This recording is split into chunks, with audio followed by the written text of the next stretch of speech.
What is up, guys? Welcome back to Sportsville. Today's episode.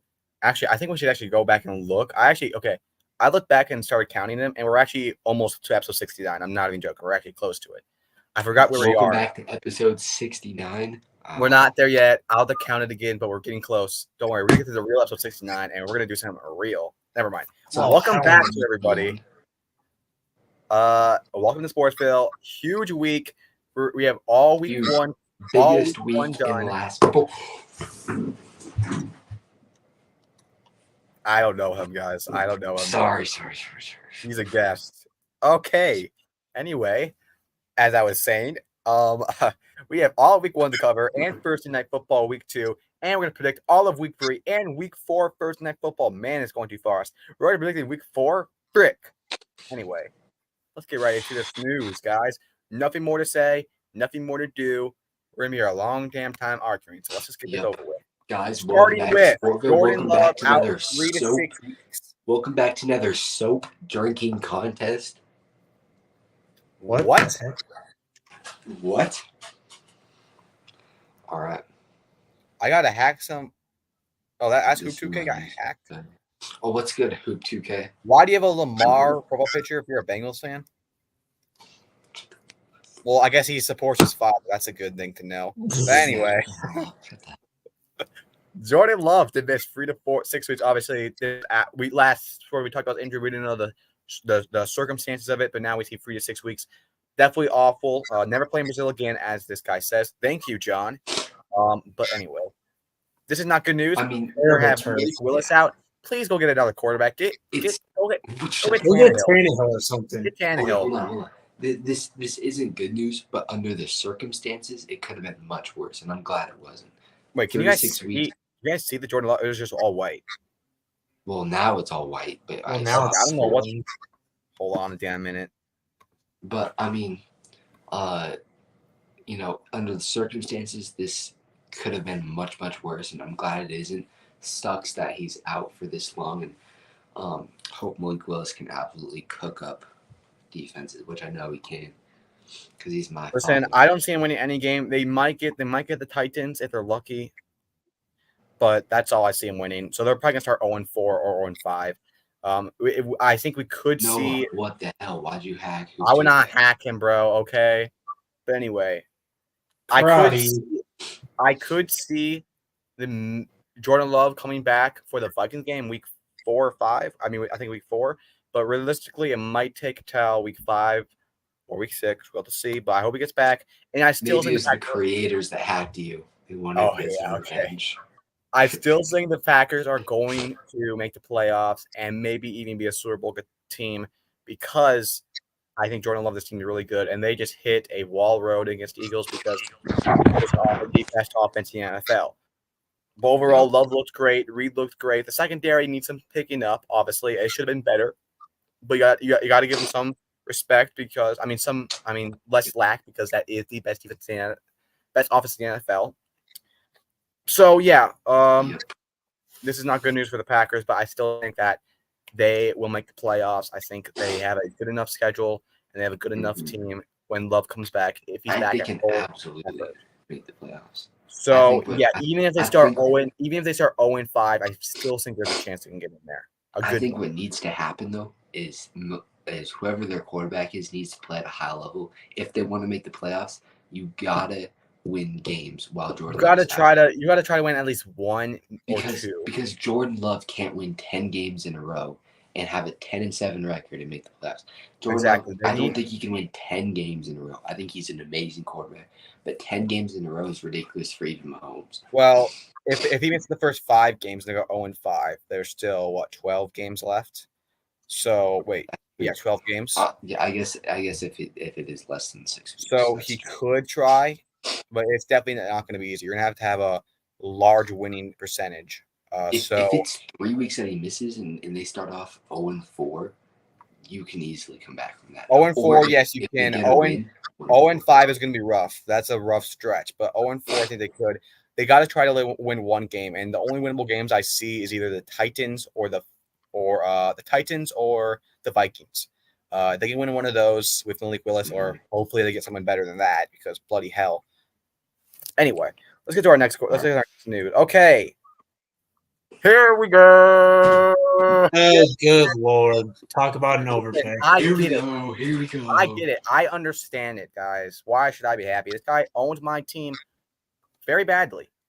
I can accept that, because like I said, the only enjoyment I get out of life because I'm such a depressed fan in sports, at least outside of my Timberwolves, making it all the way. By the way, basketball season, please come faster. But anyway, the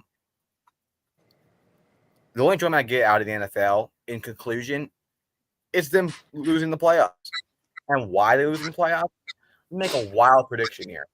This man right here, the highest paid quarterback in the NFL, 4-year, 60 motherfucking million. And Dak Prescott has the nerve to say, there's never been about money. I care about championships. My bloody butt asshole. Because you tell me this. How are you going to pay Micah Parsons now? Who's going to ask for maybe more than Nick Bosa? He's going to pay $34 million a year. He's probably going to ask for 35. Hell, if Micah wants to be the Micah he is, he could go for 40. That's reasonable, at least with the market, how it always is fluid and changing. That's reasonable for him to ask, even though I don't respect that. As far as business goes, that seems reasonable to ask. So, if you pay Micah what you theoretically can, and a lot of Eagles Cowboys fans, we can still pay him. Yes, they also take about 50% of your cap space for free players. Free players, 50% of your cap space. Your roster is not going to go nowhere. We love that. Listen, Dak and CD might put up still. Dak and CD will put up good stats. Awesome. Michael will put up good stats. All that's going to stay the same. But overall, as a team success, that team will go nowhere. They can't make it to the. They could barely make it to the divisional round with a loaded roster with all three of these players. You tell me how they're going to get there now with a less advantaged roster, probably practice squad people starting with an aging quarterback who is going to be declining soon, in my opinion. He's already 32. He has an injured foot. We'll have you on sometime. That'd be awesome. I just think this is not a good decision. I think if you want to pay him, it has to be Remind us, though. It has to be under $50 million to pay. If I was GM, I'm not paying. It has to be under $50 million. And I know like that would never happen, but I don't care. I'd rather take the risk than have my young players go or have my cap space be up to 50% of free players and have my team go absolutely nowhere, which it has been the last 30 freaking years. But you know what? It doesn't surprise me because that GM just wants to do the right PR move, and it's the right PR move. So good for you. At this point, I don't think Jerry Jones even cares about a championship. Either he's too dumb or he just doesn't care. He just cares about making the right moves so he doesn't get heat from the fans. Damn. I don't know what it is, but this is an awful decision, terrible decision. Any Cowboys fans that celebrate about this proves you're idiotic to me, and that is honestly just hysterical, and it'll be even more hysterical come January if you even make the playoffs. All right, that's all I have to say. Thank you. But what I have to say is pretty simple. All these contracts that you're gonna have to pay, because let's be honest, Cowboys are gonna pay Micah. You're not letting a guy like him walk, a young guy like him. You might have to. They just won't. But paying these guys all this much money would make so much sense if you were having playoff success, if you were contending, if you were even on the rise. But I just see these guys going nothing but down. They did not improve in free agency. They did not improve in the offseason this year. They're going to get worse when Zach Martin's gone next year because they're not paying Zach. And it's even going to get worse when you have no more money for cap. You're only getting worse, and you're only getting worse. You're only declining, and you're paying these guys this much money. It doesn't make sense.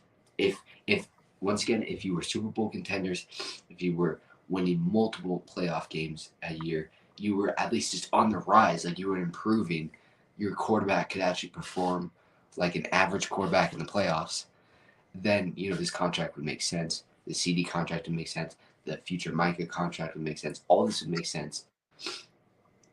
But it just doesn't. It just doesn't. Listen, I would even say I won't even pay Dak if he won the Super Bowl this year. That's what I say. Unless if he won the Super Bowl and he's 32 years old, listen to me. I'm gonna make my case. Fine. How about if he makes the Super Bowl? I'll say that. Maybe that sounds better. If he wins the Super Bowl, you take back that team. Listen, if he makes Super Bowl, and even if he plays good in the Super Bowl, like he has a Jalen Hurts Super Bowl, great Super Bowl, but he loses, and he's 32 years old, and I just paid my star receiver $35 million a year, $100 million guarantee, and I have Micah Parsons, another young star who is honestly the only reason why that defensive line is somewhat good. And I have a quarterback who is 32 years old and wants to be $60 million paid, I wouldn't pay that contract. You know why? Because I understand the value of the quarterback position. I do. But I also understand that it doesn't last forever. He makes Super Bowl, that's great. But how is he going to – does that give you full confidence he's going to make the Super Bowl again with a way less better team? It doesn't give me confidence for that. And I'll tell you what it does do. It does hold back the team's future. Because listen, Dak's been Dak. And even if he made the Super Bowl, that's still Dak. That's what it is. He's a good quarterback, but he's not good enough. Even if he made the Super Bowl, that's not even good enough. Because at the end of the day, he's 32 years old. I mean, I know that's young, and like quarterback can he could still be another 5-6 years, but it's not like he's going to start. It's not like he's just going to have like a prime breakout year out of nowhere. Like I think that was his breakout year last year, and we show what it did. Okay, hold on. You can't just say that because like Peyton was what? How old when he had that 2013 season?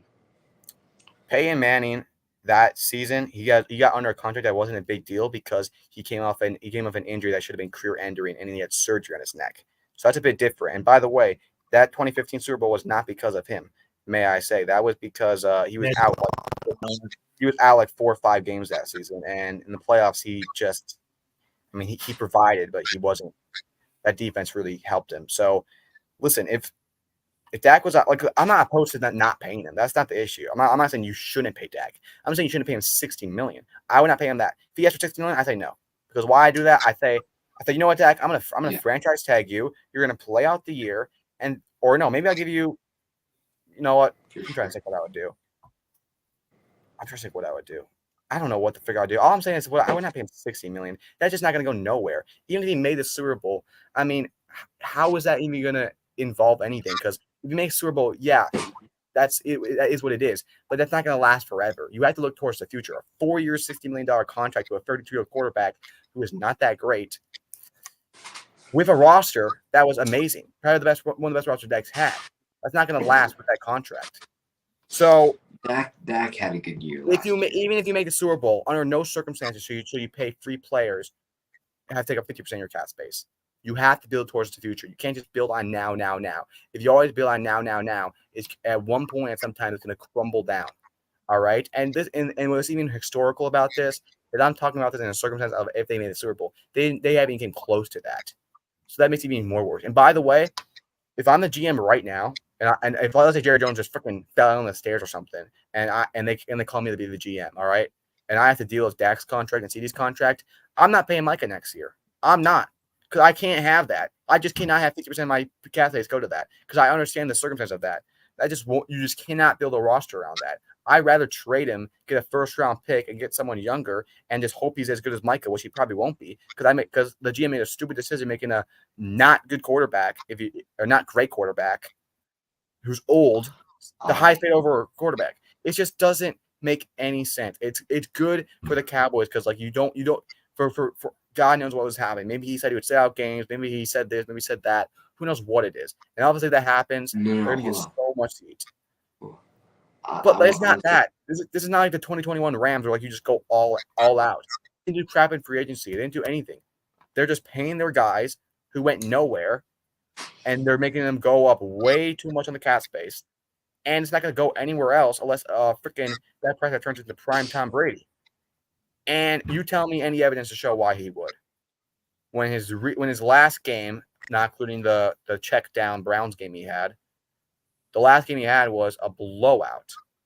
And I know he had some freaking Mickey Mouse Clubhouse freaking what do I say? Some freaking charity case, freaking chemotherapy kid touchdowns against the backups. All right, that doesn't matter. That real score was 48-16. All right. Anyway, that's all I'll say about this. This is absolutely ridiculous. Yeah, Dak will put up good stats, and we might win a wild card game eventually. This team will never make the Super Bowl, and I am most certainly in for a fact of it.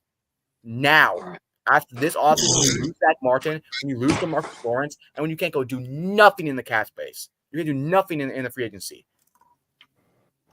And the funny part is, one last thing. You're not gonna have a first round. You're not gonna have a first round. No, stop talking. You're gonna have a 20th. No, I hate the Cowboys too much. I'm sorry. You're gonna have a 20th pick in the draft because you're gonna be good enough to make the playoffs and ass enough to lose. All right. So you're gonna get some freaking random guy that Jerry Jones is gonna be asked, And he's not going to be good. All right. Last thing I want to say about this. I have never seen a quarterback have more leverage on his team to get a contract done than I have Dak Prescott. And that's because of the idiotic move that the Cowboys signed to Dak Prescott's extension. Dak would have had a $50 million cap hit with the Cowboys if he didn't re-sign. That's insane. $50 million cap hit if he didn't re-sign. So there's no way they wouldn't have re-signed him. But it's freaking crazy. All right. Let's just go to the next thing. I'm getting pissed off again right now. Sorry. I hate the Cowboys. Anyway, okay. Where the frick? They don't know who you are either, bud. Yeah, they own me, but they also don't own any freaking. I'll just say this: the Cowboys are gonna have to hit on these first-round picks because they're not gonna have the money to do anything. And that's not going to build a roster either way, so that doesn't matter. I will say. Listen. I'm sorry. If Dak can't win a freaking wild card against with Amari Cooper, Ryan Ezekiel Elliott, CeeDee Lamb, a great defense, and a great offensive line. If he can't do nothing with that, then what the frick is he going to do with a bunch of freaking late first round draft picks and a freaking like $1 million 1 year extension players and free agencies? No. All right. Let's get to the next thing. Okay. We'll do this. I saw that I got out of church. I was done at church, and who showed up right in time? Listen, What's up, guys? Kristen, I just ripped the Cowboys and freaking crashed. defending Dak Prescott. Let me just say in a nutshell. The Cowboys will never win a Super Bowl, and they just announced to the world they'll never win a Super Bowl by signing Dak to a $60 million contract. Yeah, you should be happy. Kristen, I don't want to hear you say I don't know how to feel about it. You know damn well how to feel about it. Dak has not done nothing in the playoffs. With Amari Cooper and CeeDee Lamb, he's not going to do nothing against freaking practice squad freaking receivers, which is what you're going to have. Yes, him and CeeDee will put up good stats, and that will all work. But you know what's going to happen in playoff time. He's only getting older and worse, and he's being paid the highest people to go to the NFL. And you know what? Like I said before, he'll be good enough. He'll be good enough to not get you a good draft pick, but he'll be ass enough to get choked in the playoffs. That's Dak's story. And you know what? Jerry Jones to the world that they're never going to change sometime. Now. Maybe next week. Yeah, you should be happy then, Karate. Then, if you don't, I am happy. I'm a little mad that he's going to kick our ass for another 4 years, but I'm happy overall because, like I said, the only excitement I get in the NFL in conclusion is that you guys choke in the playoffs, and now we're going to get it if you make it. Because now you we'll don't make it. That's all we do. No, because now you don't have a bunch of Pro Bowls and All Pros around you. Next year, you're going to have a bunch of freaking practice squads, and maybe Micah Parsons if he doesn't join the Eagles. So Tristan, what do you think? He's not joining. I don't really like it. I didn't want it. I thought they would wait until the freaking after the end of the season. There should be no wait. You should not pay that man $60 million. Eagles took Saquon. Only if you want a Super Bowl. You know damn well that ain't happening. So what's the point of doing it? I don't know. Do you think it's a good decision? If I had to be honest, no. As much as I like Dak, we shouldn't have paid him that much. And even though it's a lot of standards, I would only do it if you ever won a Super Bowl. And you know that's a lot of high standards for this man. Okay, I'm going to say this right now. What? This might sound bad, but I don't care. Considering his age, considering what he's done in the postseason, and considering that you have to pay a lot of people next year, and you just paid a receiver $35 million, the second most paid receiver in the NFL, I would not pay him. I would only pay my limit $45 million. I know that's way too low, and no quarterback would take that. But that's my final offer. Because listen, that's the only way that team's going to succeed under him. If even that, because if I recall, he had Amari Cooper, CeeDee Lamb, prime Ezekiel Elliott. He had the great offensive line, two All-Pros on that offensive line, a great defense, and he choked in the playoff? It was the wild card or divisional. I don't remember. I know it wasn't the championship because he had made a freaking 30 years. We haven't made one in general. So the only NFL team he ever beat in the playoffs was Tom Brady at his freaking farewell. CeeDee Lamb and Amari Cooper ever crossed, did they? I don't know. All I'm saying is we saw what he is, and unless you can't just this is like gambling, dude. You can't put $60 million on hoping his whole way of playing the quarterback position changes. I really thought they weren't going to pay You him. can't, I you really can't thought. gamble $60 million per year, dude. When you have Micah Parsons and Zach Martin and DeMarcus Lawrence coming That's up, fact. and Micah Parsons should have got paid. even if you pay those people or don't pay them, you still have to go on free agency and still build a team and build Yeah. people that do not work or get old and retire. This stuff you got to start working towards. You're never gonna be able to do that at a high extent for another 4 years. So, and when that 4 years is up, he'll be retired if he's even still a starter. All right. We All right, yeah, we got to move on. We got to move on. I'm on. We have all. All right, let's get to the lot of games, stuff to guys. do. We're in Yeah. the games. Let's go to our review. Starting Jaguars, you off, fucking with choked. Jaguars Go. versus the Dolphins. All right, I'll go first. Turn the ball over. Well, he didn't have any interceptions. He this actually game. did. He actually did good this game. I'll give him props. He I know, I'm had just like joking. 30. Okay, whatever. Okay. My first takeaway is Brian Thompson looked great. He had about 50 yards and a touchdown.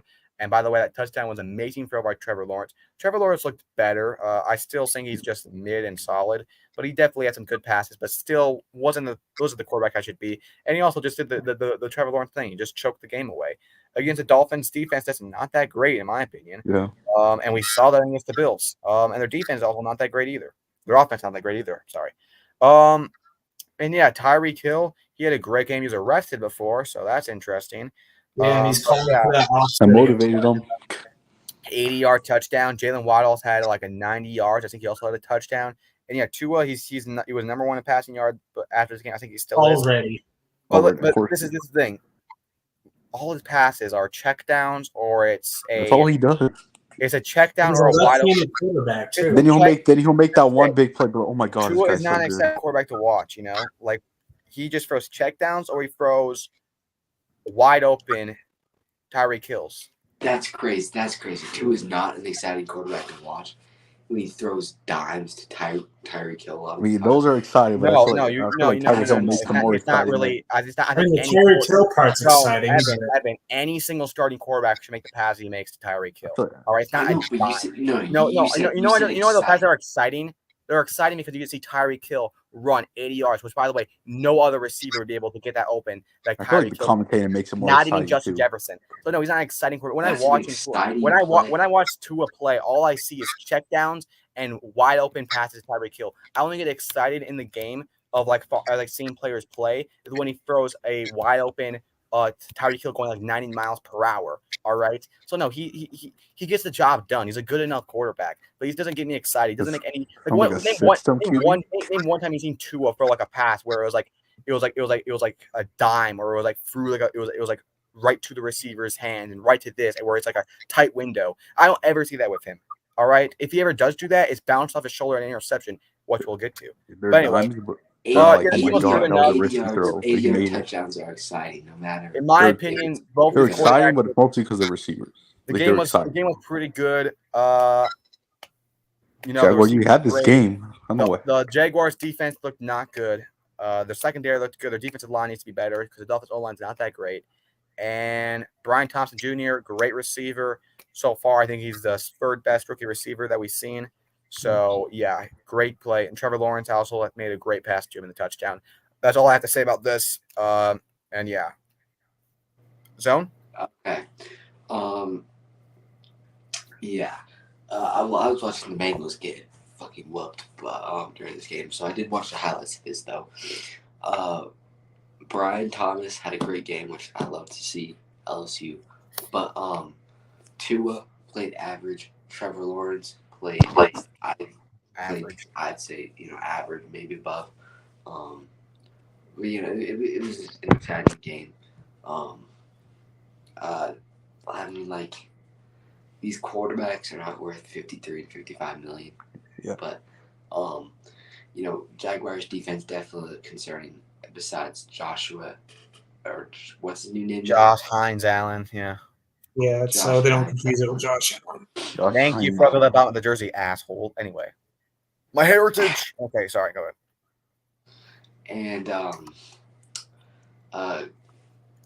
Ramsey was getting cooked. I'm sorry. That's all. As I'm saying. always, yeah. You got paid how much? Brian Thompson cooked that. They man. just paid him too. Yeah, he's the most overrated corner in the league. He was amazing in his prime, but he's not in his prime. AJ Green's son is still playing. That's crazy. here we go. Bro, is that all I have to say? Yep. Okay. World, you got anything to say? Jaguars choked this game. I mean, the Dolphins are As down always. 0-14, and like they don't win this until the end. They went off a field goal, like, and like the Tyreek stuff before, like he's publicly calling out for that. Celebration was cold. He's publicly calling out for that officer to be fired. What is ridiculous, by the way. Yeah. So I just think the whole situation was just ridiculous. I mean, both of them are being stupid. I mean, yeah, I mean, I think he should have just cooperated, but the officer was just being very unprofessional for no reason. But maybe if he wasn't speeding, that would have never First happened. off, we all go after what's the guy's name? Henry Ruggs, because he killed someone going too fast. Tyreek Hill was also speeding. So just because he didn't hit someone makes it okay. No. They both made the same decision. It's just one resulting in a different way. He was going like 90 miles per hour or 100 miles per hour on the highway. That should not He deserved punishment for what he was doing. And then they go to top him, and he lifts up his window. Not lifted up. He pulled up his window, and it's completely black. You can't do that against. First off, you can't just not listen to an officer. For all I know, he could be pulling out a gun. He could be doing anything. He literally has blacked out windows against an officer trying to stop him. That sounded so bad. That sounded so bad. How that sound bad? You could have just said tinted, Roddy. You could have just said pulled down his windows when. Well, the windows are he black. pulled down his windows and he was black. I didn't not. I said he had black windows. He had tinted. His windows were tinted, where you couldn't even see what he was doing. So you could be pulling out a gun and be doing anything in there when they just stopped. When they just told him he has to come out. Well, obviously they're going to use force to arrest him. Obviously, you should not have use that much force. It's a bit unnecessary. Yeah, he's over. But still, that's just a simple mistake under extreme situation. That is not something to be fired for. Anything that should just be like, don't do that again. Like, honestly, if it was a Tyreek Hill, no one would give a frick about it anyway. So Tyreek Hill keep whining about it and saying, "Oh, what if I was not Tyreek Hill? If you weren't Tyreek Hill, you'd be in jail for freaking abusing your wife, you little piece of shit." But anyway, and your kids. Yeah, so I don't want to hear about if I was not Tyreek Hill. Okay, buddy. You should be in jail, but you're Tyreek Hill, so that's all I have to say about that. Yeah. But whatever. Both are on the wrong, and it shouldn't even be a big issue. It happens all the time. Like Tyreek Hill should have got punishment, but like obviously coach took it too far. But Tyreek Hill should have got punished for what he was doing. Well, like, what do you expect doing that to the offer? You expect them to give you a cupcake or something, or like what? Like, I don't get it. But whatever. Anyway, anyone else say anything about this game?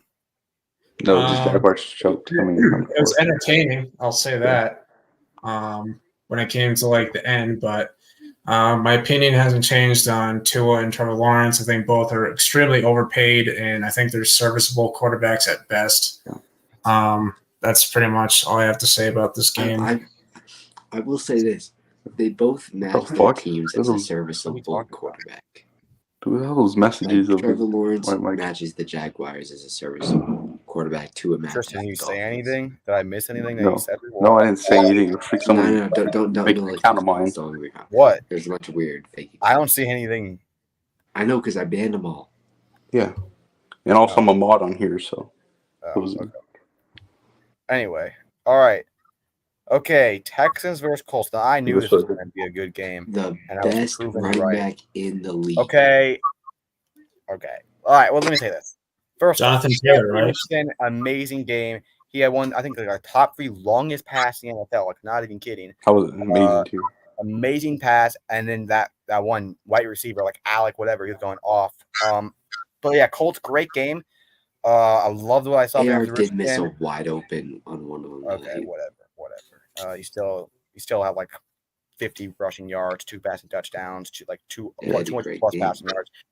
Anyway, CJ Stroud, another amazing game by him. He was messing up a couple passes I saw, but overall he had a good game. And Stephon Diggs, he had 2 touchdowns. Now he had a quiet game. He had like 20 yards, I think. But he had 2 touchdowns in the end zone, so I think that's what he's probably going to be. He's going to be more like a red zone kind of guy because he's still a great route runner. And then, obviously, we got to talk about Joe Mixon. He had 160 yards and a touchdown, also 30 carries. They were using him a lot, but great game by him. I'm so happy they got him. They got him at a great price, so great game for him. And, just an outstanding game. Nico Collins of 100-plus yards had a great game for him. And then, traded him in fantasy. And then, whatever. I got Stephon Diggs got more points than him, by the way. So whatever. Jonathan Allen also had a solid game. He had about 50 yards, about a touchdown. And yeah, Michael Pittman was not there. Like he only had like 30 yards, and then Econo Mitchell only had 2 yards. The Alec Pierce guy had It disappeared. 125 yards and 1 touchdown. They're both huge passes though. But both defenses need to pick it up. But with all due respect, these are both top 5 offenses in my opinion. So I knew this was gonna be a great game. I picked the Colts because I thought they'd get them, but I do think the Colts will get them at Texas home because They have to win that next they're round. 2 exciting teams, 2 exciting quarterbacks, and 2 exciting offenses. And it was a fun game. And by the way, Kalen Bullock, the rookie safety for Texas, he had interception. He's from USC. I was thinking about if the Bro, Giants we cannot talk for this long each time, bro. Oh my gosh. whatever. It's the first week. If football's back, I'm talking about as long as I want. I would really want to get him if we did not get Tyler Nubin, and the Texans got him. And it's great to see that he's good. So good game for him. I think he's actually leading defense rookie of the year. So great game. Love to see it. Yeah, that's all I gotta say. All right. Wow. No, that is. All right. Talk as long as you want. I'll talk as long as I want too. Joe Maine Mixon. Very happy to see him do well. You know, he just doesn't fit in the Bengals offense anymore. I've said this, but he does absolutely fit in the Texans. Texans have a better O-line, and they're both pass first offenses. The Bengals definitely more so, offensive line wise. So, he never would have gotten 30 carries if he were on the Bengals.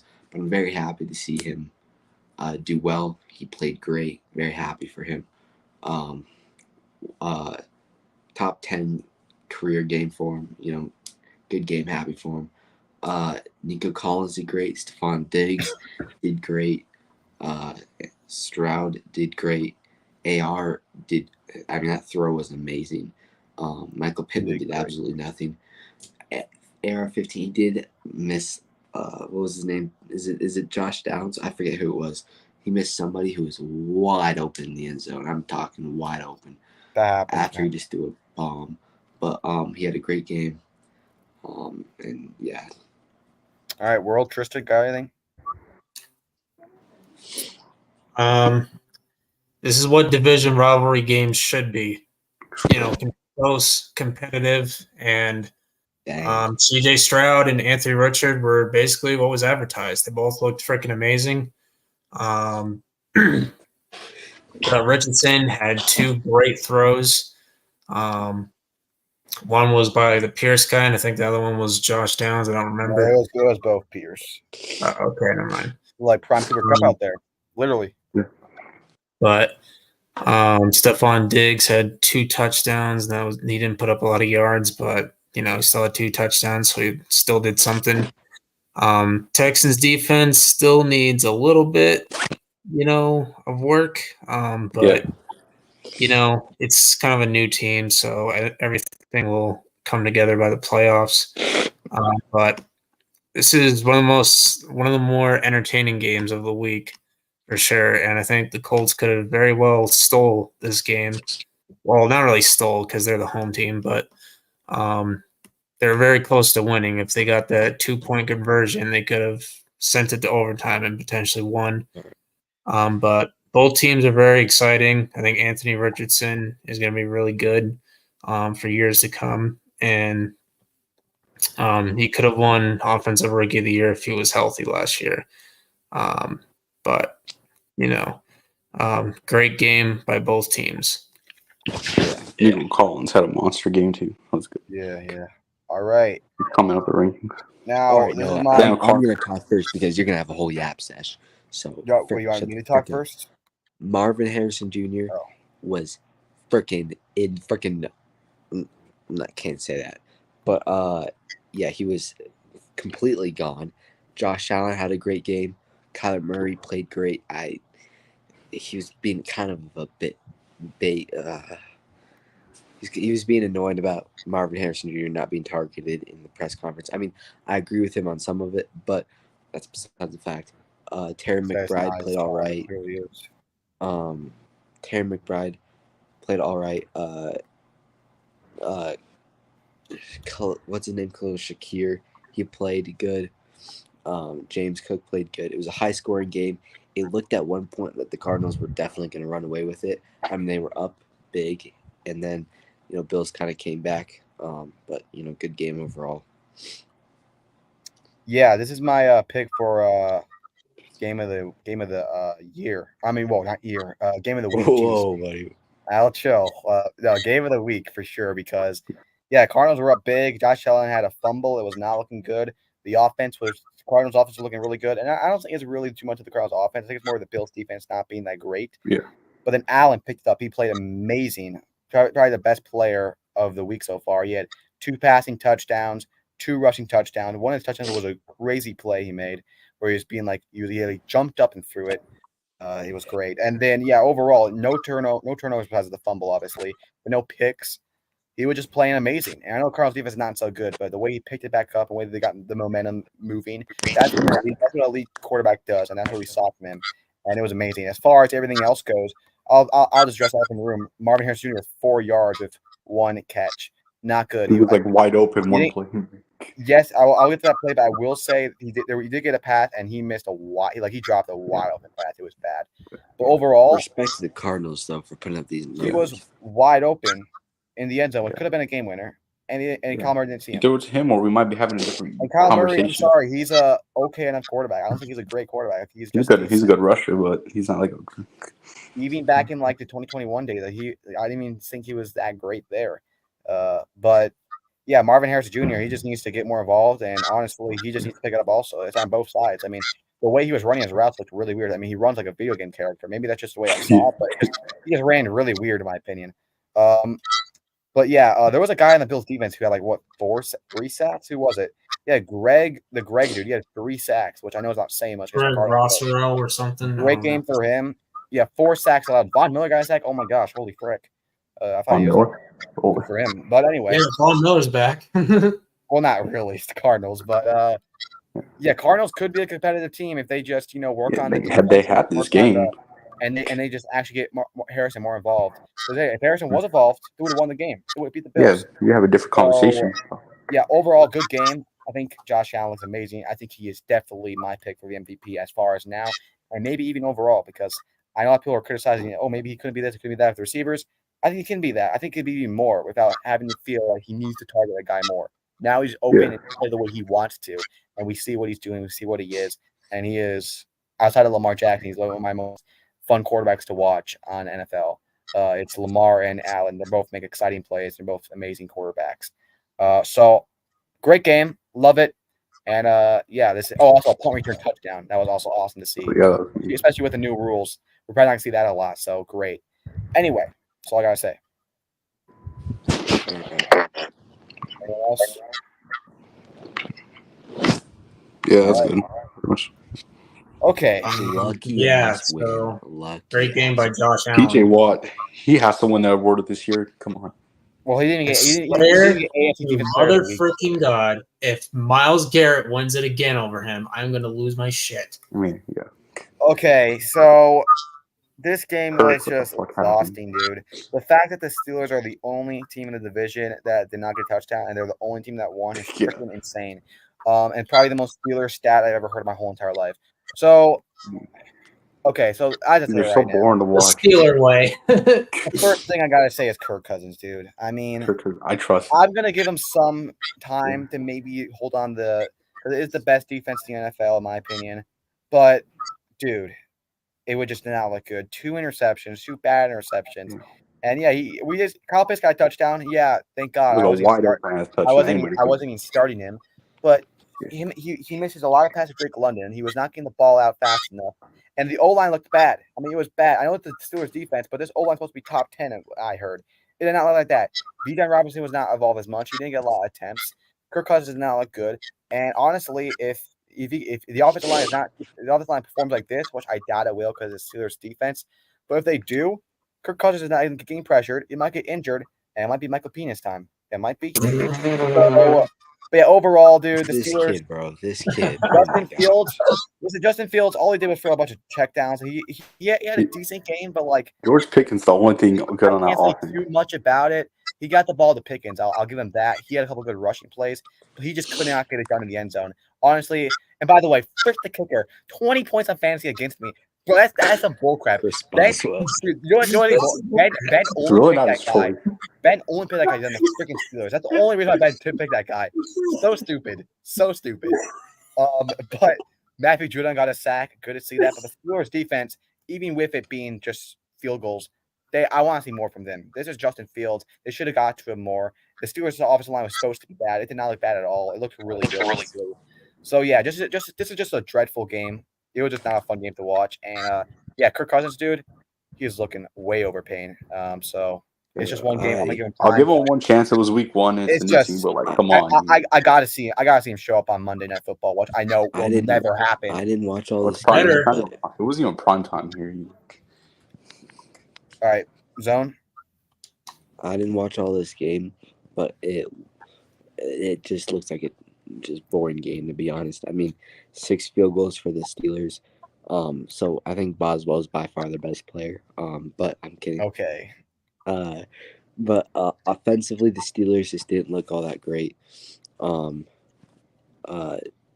Defensively, the Falcons looked decent. I mean, I just think they're like really starting to try to pull it together. But yeah, Kirk did not look all that impressive at all. Drake London, Kyle Pitts, I mean, they all just weren't connecting. I think the Falcons are a team that, has had a lot of new talent and a lot of young talent around him that they're still trying to bring everything together. And, it may not click immediately, and it definitely didn't. Yeah, it's a whole new roster. It's going to take a while. Yeah, I think later in the season, it's definitely going to click and things will start to come together better. But, I mean, Steelers defense played great. Good win for the Steelers. Freaking Steelers didn't score a damn touchdown, but they're the top of the best division of football. I'm about to kill myself. I'm not about to kill myself. But if we lose on Sunday, I will. But you said it last week. You said you lose the Patriots, you're going to kill yourself. So I don't know. What if I already did kill myself? Interesting. I mean, I would be a happier man, but no, I'm joking. Bro. Kitty, guys, don't ban us. Don't ban us, please. Okay.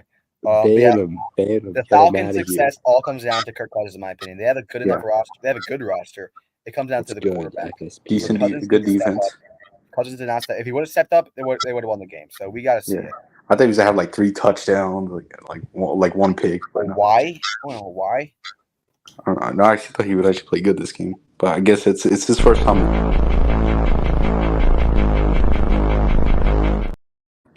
Bro, let me have one. No one asked for that. You're such an asshole, bro. I know. I am. All right, let's just get to the next game. We gotta hurry this up. Yeah, I understand this is Kirk's first game back from the Achilles, but kind of a disappointing game from the Falcons. I watched this game first Sunday. I was happy to see Judon back from the injury. Doing his sack celebration with the red sleeves. 1 sack is good, but kind of disappointing. So I'm hoping I see more from him. Evan, you gotta ban this guy. He is not him, dude. This guy is clearly this guy's clearly the silver guy making the fake counts. He keeps asking us to look at the messages. It's ban him. Yeah, but Steelers. Is this not Hoop 2K? Yeah, it's definitely not, dude. He has a Lamar Jackson, and he keeps saying, "Look at Trish's messages." It's his first time saying that. And if it is, dude, I'm sorry, but Steelers defense looks legit. TJ Watt. I did pick Max Crosby to win Defensive Player of the Year, but I might have to change it to TJ Watt because TJ Watt was freaking amazing. Absolutely owned him. But. Yeah, but TJ Watt looked absolutely amazing in this game. Fields, I thought was all right. Didn't throw any touchdowns, didn't throw any picks, so at least he didn't turn the ball over. But the fact that the kicker scored all of their points is pretty ridiculous. They won this game. All right, so we got Bears versus Titans. Caleb, you put shit. Okay, 94 passing yards is unacceptable. He threw less than 100 passing yards. Bears defense looked amazing. He didn't do shit. I was being nice to him on the first, but now you play like shit. He played like crap, but they still got the win. Okay, Frick Titans me. were up Got the prediction 17-0 at half, dude.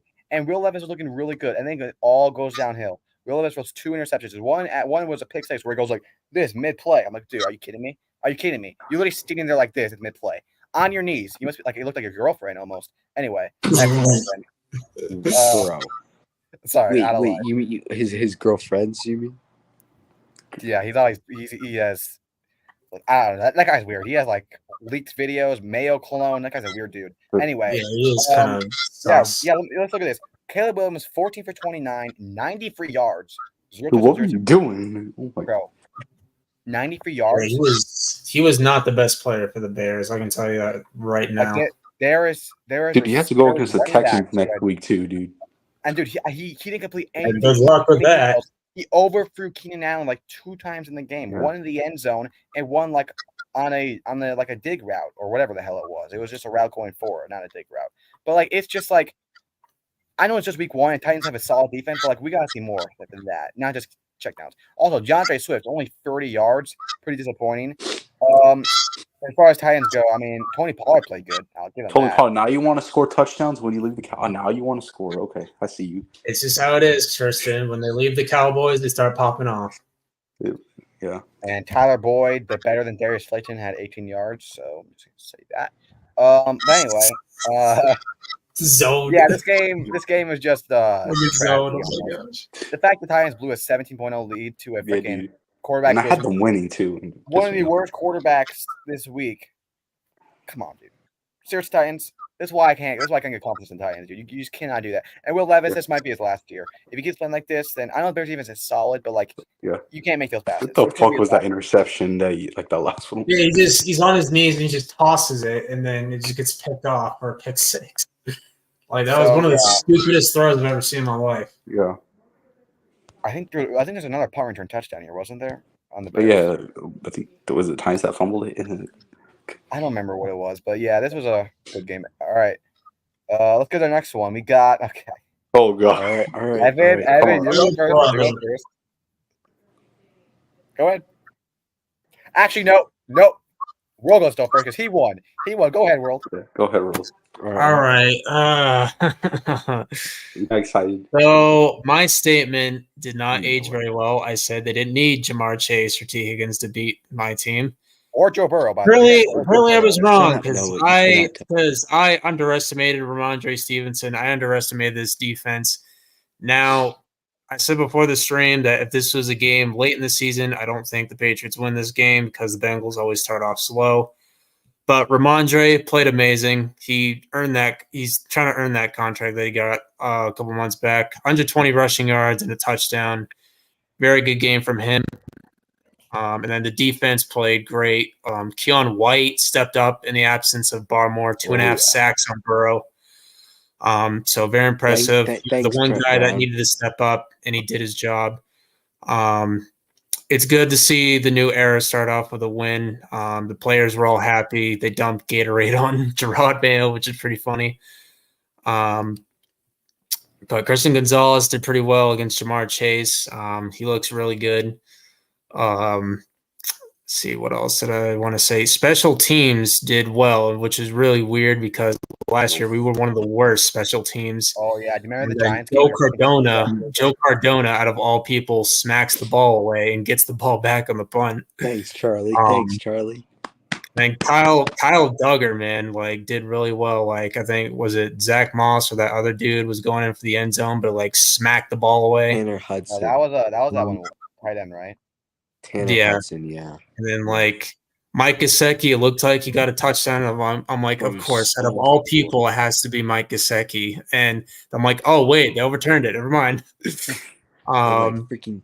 And then the other, obviously Trent Brown was getting like bullied left and right by Keon White. Like I'm like, dude, you're going against your former team, and that's how you perform. Like really? Well, I told you it's Like, fine. Like I obviously have some nitpicks. Like Jacoby Brissett, like threw 121 yards, didn't turn the ball over. He almost threw a pick to Geno Stone that should have been a pick, but he just couldn't hang on to it. Who's that guy that ripped it out? That was a great play by him. Was I believe that Hunter Henry? I think it was Austin Hooper. I think. Oh yeah, you're right. It was Austin Hooper. Yeah, But that was a Austin great Hooper play did by him. well. He led the Patriots in receiving yards. Obviously, like Chuks Okorafor, still ass. I understand why the Steelers got rid of him. Vidarian Lowe, still not a starting left tackle. The first play of the game, he picks up a false start penalty. So it's clear that Patriots' priority in the draft should be a left tackle. And there's one more thing I wanted to say. It's good we have an actual kicker now, because we won this game off of field goals as well. There's one more thing I wanted to say.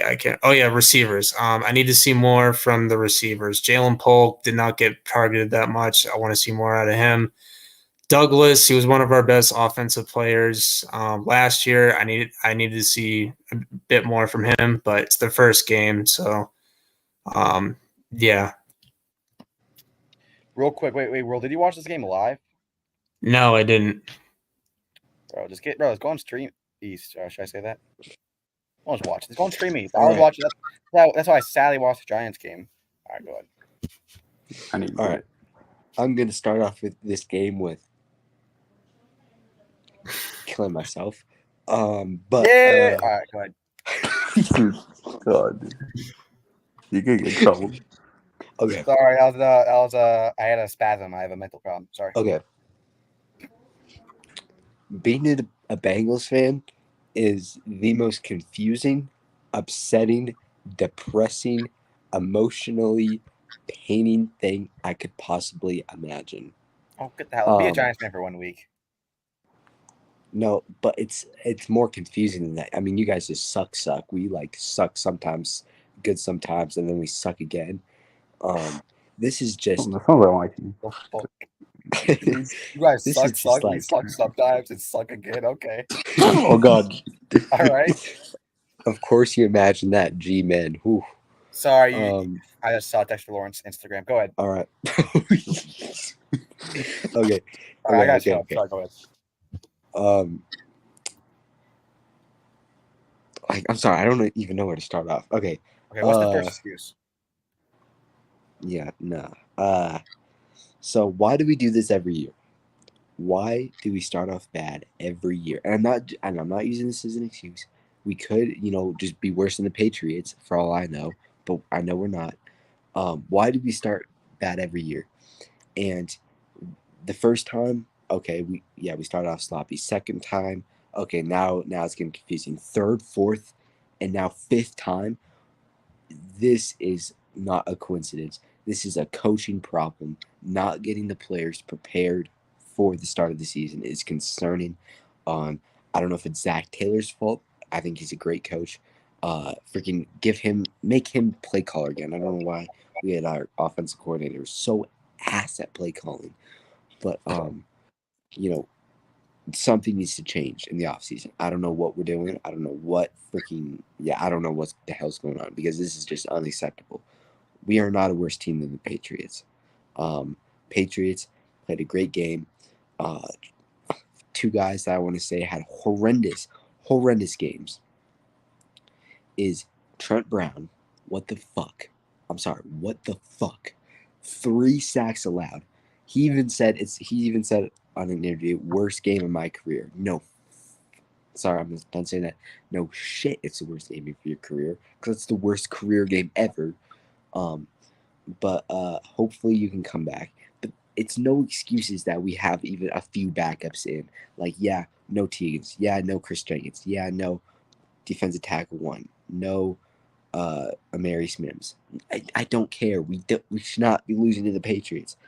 But Burrow, freaking everybody was freaking out because he picked up a damn water bottle weird. What the okay, sorry. He drinks water weird. But Ramondre Stevenson, great game. Our defensive tackles just suck because they're injured. We need a healthy D-line if we want to have any chance. The Patriots O-line played amazing. David Andrews played amazing. Mike Onwenu played good. We need defensive lineman pressure. We have to get our D lineman back. important because our D line's already weak, and getting it nothing but weaker and having depth players in is not a good look at all. Two players I want to say had great games. Trey Hendrickson had a 40% pressure win rate, which is first in the NFL right now. So great game out of him. Logan Wilson had an amazing game. Geno Stone also had a decent game. But, and then also Zach Moss had a great game. 4.9 yards per carry. I think it's third most in the NFL. Very good game out of him. Very impressed with him. He had a rushing touchdown. Only touchdown of that game. Burrow, from what the opportunities that he had, he played good in, but he didn't have them in the opportunities. He didn't make any major mistake. He missed a throw to Trent Irwin, but nothing big out of there. Jamar Chase looked fine. I mean, we kind of had him limited in this game, but very disappointing game overall. I'm gonna add some more comments later, but I want to stop this yap session, let Noah and talk. So Noah,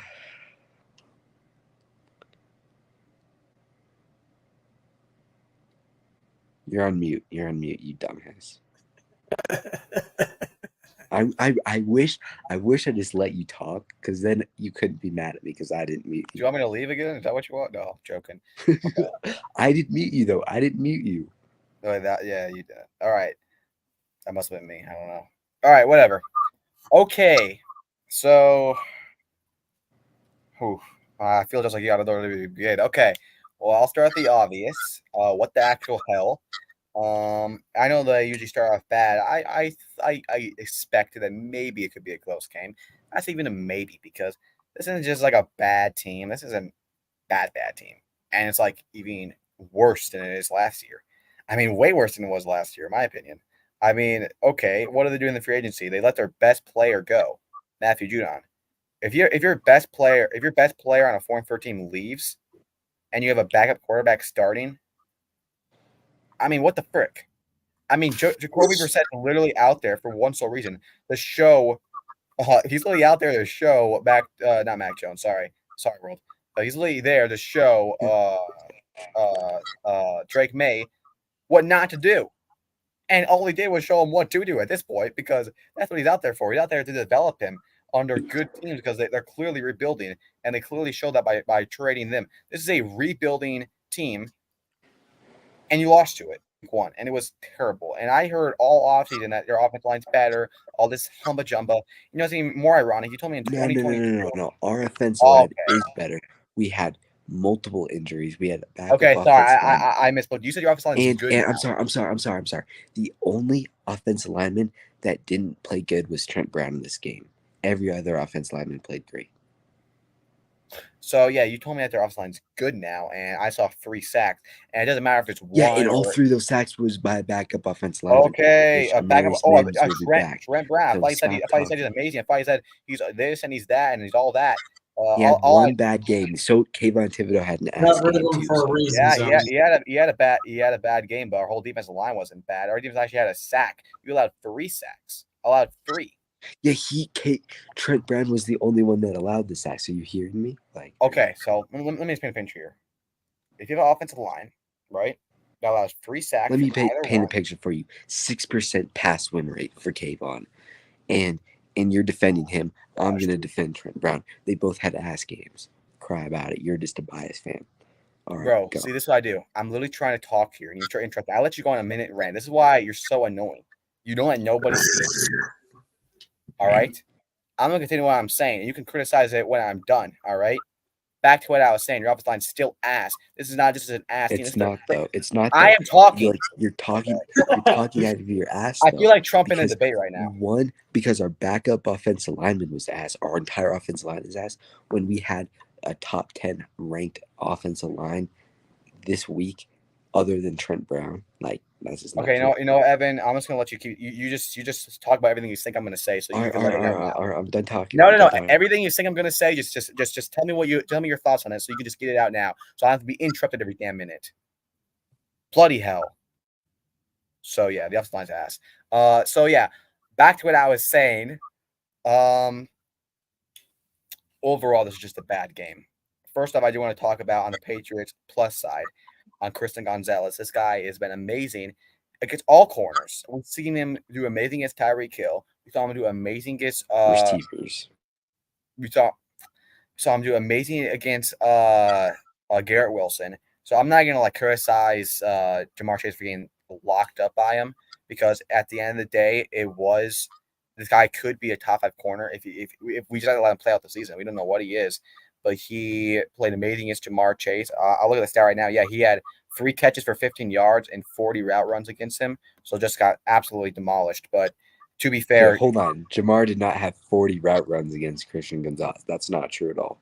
yeah, I'm looking at ESPN right now. Jamar Chase had 40 route runs total. They were all against Christian Gonzalez. Okay, so still 3 catches for 15 yards, still locked down. So No, yeah, bro, he only had 12 routes on Christian Gonzalez. so They 12, didn't have so 12 routes, 3 catches for 15 yards. Yeah, that's locked down. All right, back to what I was saying. You can flip it any way you want. That's You got not locked down, Doug. Sorry. 15 yards, 3 catches on 12 routes, 15 routes. What was it? Whatever. He got locked up. Back to what I was saying. Joe Burrow. We got to talk about this. So I'm not gonna say he played bad. I think he went 20 for 28, so he had a good completion rate. And honestly, he should have had a touchdown. It was a fumble, and yeah, the Bengals are sloppy all game. There were 2 turnover fumbles. Okay, wait, hold on. Sorry. I'm not interrupting you.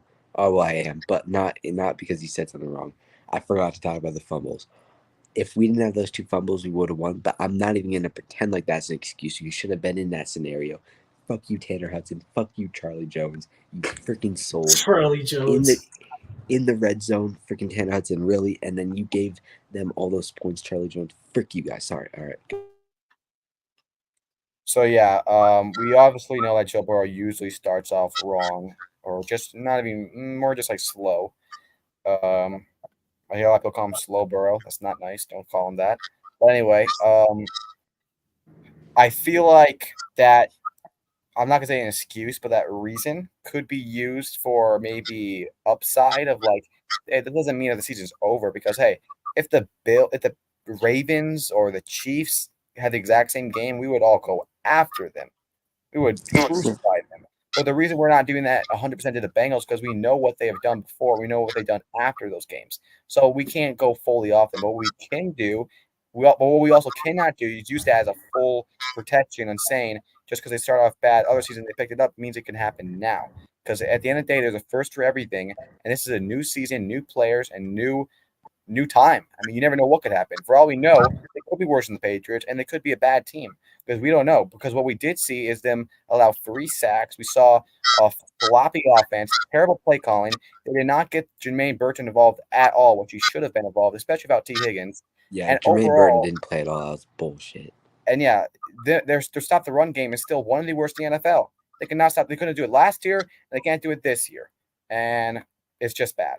And honestly, the NFL is a team success, and that's why you win championships. That's how you win games overall. And Joe Burrow is a great quarterback. Jamar Chase is a great receiver, and they had a solid game. But at the end of the day, you saw what happened when the team could not stick up for them. Because I'm fully convinced that they will always stick up for their team in a way, and that's no matter. They'll have slower games and better games, but they'll always be there. They're going to be stars. But what they cannot be is Superman. They cannot be Tom Brady and Randy Moss. They just cannot be that all 17 games. They need a roster that can help and stop the run. They need a coach that actually, well, their coach wasn't calling the plays. They need to make the decision to get a guy to actually call good plays. That's what they need to do.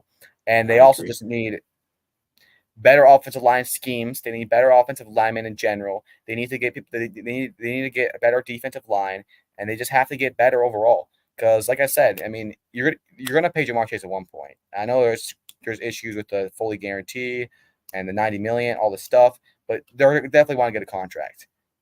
And when that happens, it's gonna be really difficult to build a roster around this team, which we clearly see time and time again. Even in the Super Bowl run they made, that was a miracle under the offensive line. I know it, you know it, and we all know that Joe Burrow is not always going to be able to make a Super Bowl with that offensive line. He had a great year and he was able to do it, but I guarantee you, at some point, at some time, he's not always going to be able to work around a bad roster, especially with going through injuries, which I'm not saying he looked bad or looked this or that, but he clearly did not look fully better. So it's either two out. I looked at Joe Burrow in his last 2 years, 2023 and 2024 game. It's been 11 games, and if you take those 11 games and you take it by ratio and you put it into a like how good he would be in a 17 span full season game, he would have 29 touchdowns, 9 interceptions. That's all right, but it's not good enough. It's not good how it's not, or I think it's 27 touchdowns, 9 interceptions. 26 touchdowns, 9 interceptions. Sorry, 26 touchdowns, 9 interceptions. That would be his full season stats in a full game in his last 11 games where he has not been fully healthy. That's what he would be. And that is not good enough to win a Super Bowl. And so clearly, I'm not saying he's bad. I'm not saying it's his fault, but he clearly is not playing as good as he used to be. Now, 26 that's still good, all right? And obviously the offensive line's thing. But the thing is, that's the stats that he would put up. That's how he's performing. And that's for one or two reasons. It's either because he's not healthy fully and he just cannot get to how he used to be, or it's because his O-line's bad and he cannot work around it to how he used to be. Both are options that need to be cleaned up and figured out fast if this team wants to be successful. And I think the Chiefs game is going to decide the team's future for good. Agree. And honestly, if they get the Chiefs game doesn't decide the entire future. That's kind of crazy. For me, I really do. You know why? Because I think it decides the future of what they're going to do with Jamar Chase. It decides the future of what the team's going to be with Joe Burrow under pressure with this new team. It shows a lot of things that's going to be. And if it's like a blowout, which it should be on paper, that's not going to be good. That's going to be really bad. If this game is not in at least a 1-score possession, all right, maybe I'll give him 2-score possession. If it's not in a 2-score possession, or if it's not in a 10-point ratio, that is a huge concern. Huge concern. You know why? Because if they're getting blown out, if they get blown out by the Chiefs and lose to the Patriots, they're 0-2, and Jamar Chase and Burrow are still doing good, right? Solid, decent. They're still performing. Why should I pay Jamar Chase? Because you know what that means? It means I cannot win with Jamar Chase with this roster, so I'm not going to pay him and keep a lower roster because I don't have any more cap space. And by the way, them giving $90 million guarantee is not a bad decision. I would do that. You know why?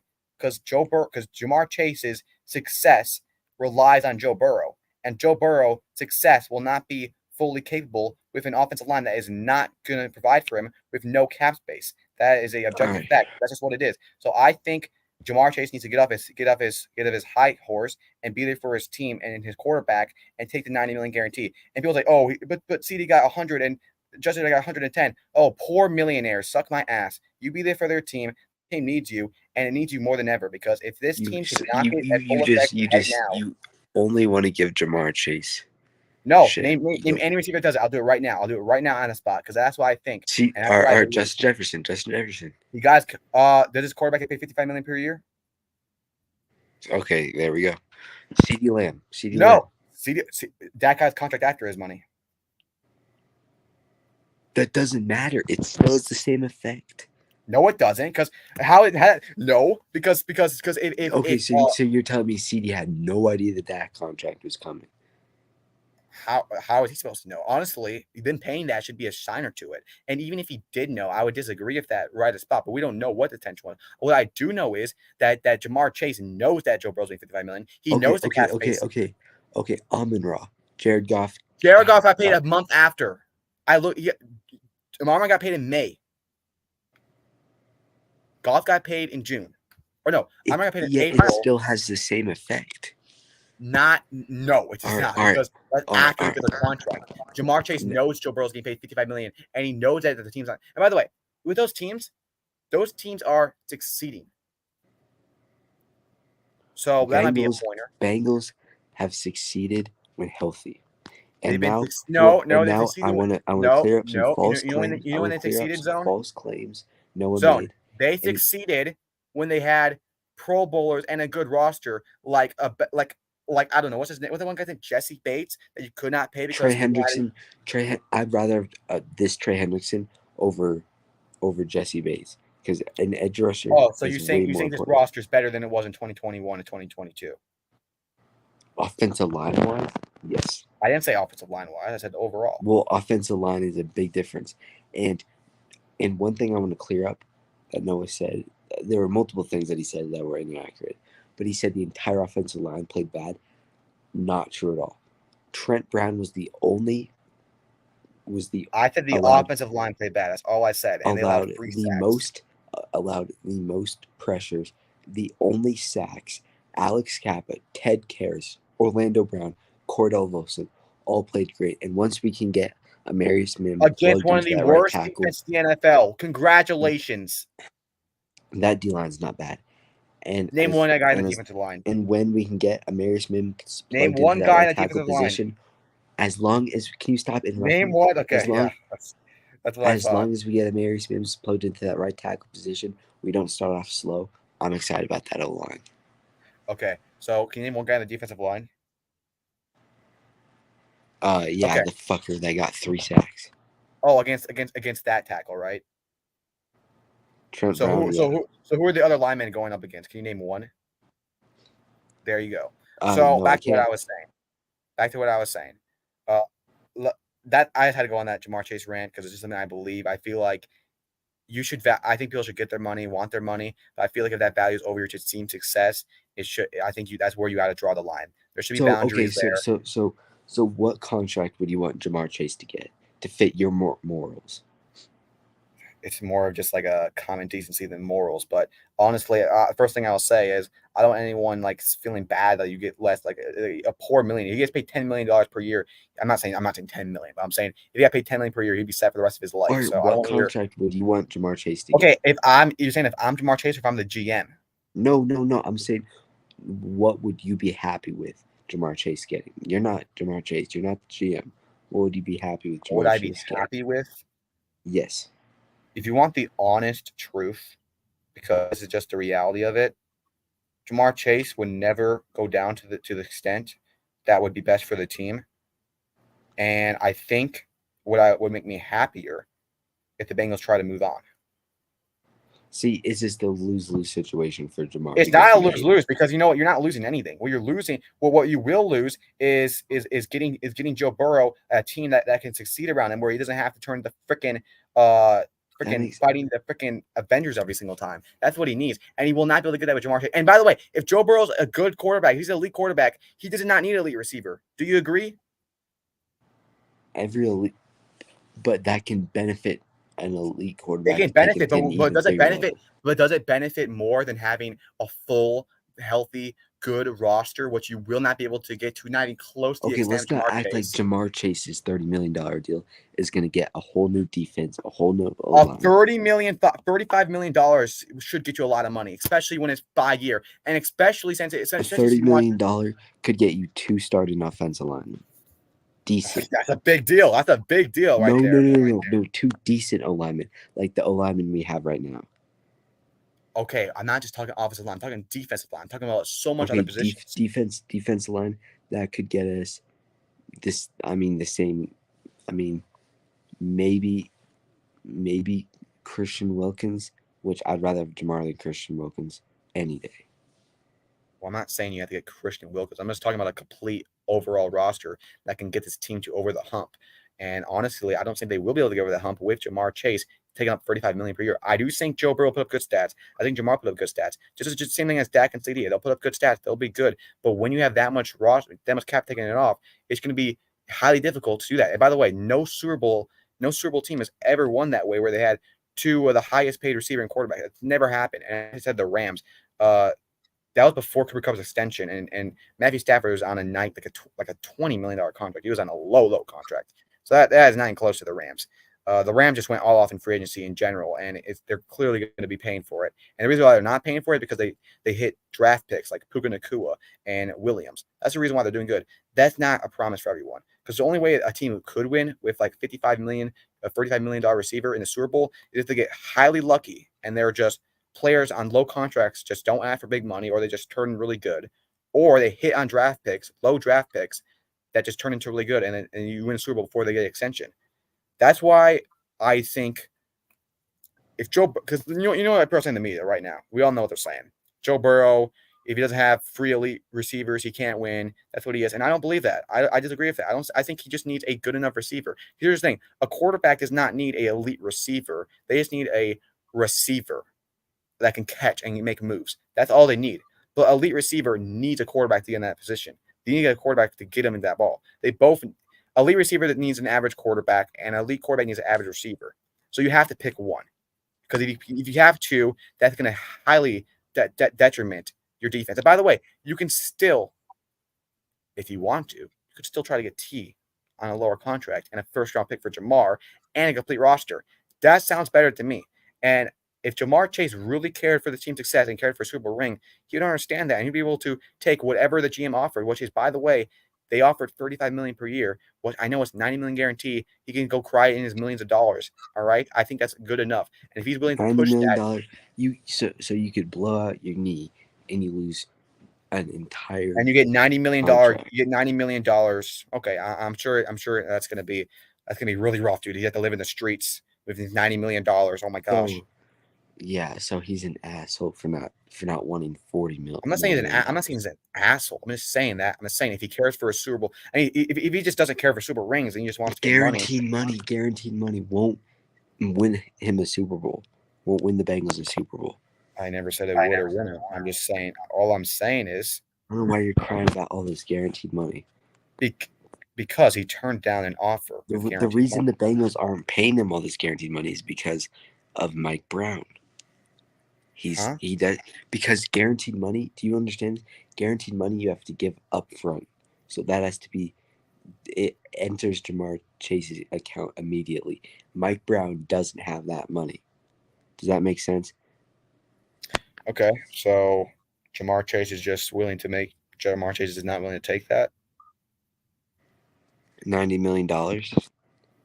Seems pretty good to me. I I think by the way, I'm aware of 110 CD getting. I'm is aware of CD getting 100. I'm aware of Jefferson getting 110. I'm aware of that. But like I said, if he cared for Super Bowl rings, then that's not a decision he would make. Do you at least accept that? The guaranteed money does not matter. It does matter if Burrow gets injured. It matters of a lot of things. It doesn't If he matter gets if injured. Burrow gets injured. The guaranteed money would matter if for Burrow's contract, not Jamar's. Listen, this is what I'm saying is The If only Burrow- difference would be listen, if no, the this is what I'm Bengals saying. cut Jamar Chase. guarantee money. No matter what happens, he's going to get that money, and that could affect if he gets injured, if Burrow gets injured, if anyone gets injured, if a lineman gets injured, and affects Burrow's play. This could affect a lot of different things, and you won't be able to work around cap when you're paying all of that guaranteed money. Guaranteed money affects cap. Am I wrong about that? Guaranteed money does not affect the cap. Okay, then I'm wrong about that. But still, they offered $35 million. I would not offer that. I wouldn't. But listen, let me ask you this. I'm gonna leave it like this because this is all I'm trying to get at. Is him turning down $45 million, $90 million guarantee, or him just maybe accepting $45 million? Forget the guarantee money. Is him accepting $45 million value his money over Super Bowl? Slightly.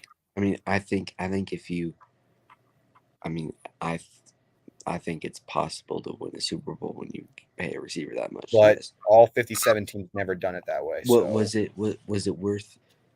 So is Brian Burns an asshole for taking $30 million a year? That's only five less they than offered him- Jamar. That's only five less than Jamar, and Jamar is quite a bit better than Brother, Brian Burns. Brother, we're on the New York Giants. Let's chill about Super Bowls with the New York Giants, all right? Yeah, no.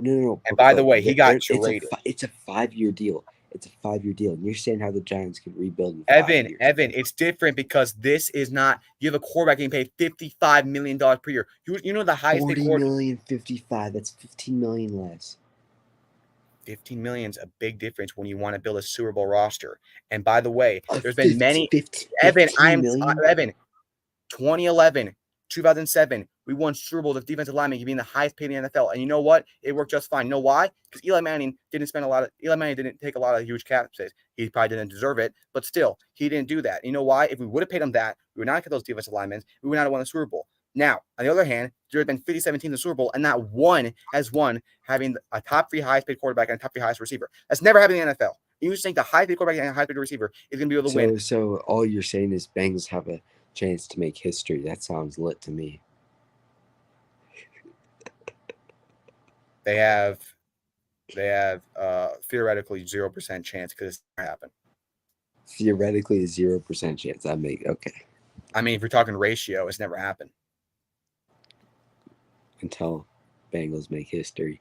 See, All this right, is it. let's You're go. going, no. To the next Just, game. I just want you to admit it real quick because this is if you just admit it, it'll make my life a lot easier because I don't have to keep arguing about this. Is him taking $35 million a year, well aware that his quarterback being paid $55 million per year? If you say yes to Brian Burns, I'll say yes to that. That's different though because there's not someone getting paid $55 million per year. You know, Brian million, Burns is the highest paid player on the Giants. $40 million is just as much. It's almost and it's he's gonna be almost cut next year. You think Daniel Jones is gonna stay there? You think Brian Burns sinks that? By the way, Brian Burns got traded. Yeah, they're still gonna take a $40 million cap hit. Brian Burns wasn't when he signed that 5-year. That was the offer when on the Brian table. Burns signed that 5-year deal, he wasn't saying that was the look offer. At Jamar. No. He wasn't looking at Daniel Jones' contract saying, "Oh, they're gonna cut our quarterback next year, making it so I can sign this extension." I'm not saying he was. I'm not saying. I don't know what you're thinking. You don't know what you're thinking. But all I'm saying is this. If you say all Brian I am Burns, saying yes, is I'll this. say Jamar. That offer was the offer that he requested for the Panthers, and the Giants picked it up when they traded. Now, yes, he was well aware of signing that contract, well aware of the New York Giants. We have a quarterback getting $40 million per year who is going to be cut this year, and yes, that is just going to happen. And by the way, what is Brian Burns' contract again? You tell me. What is it on average? $30 million a year. Okay, so 30 plus 40, that's $70 million per year. So 35 plus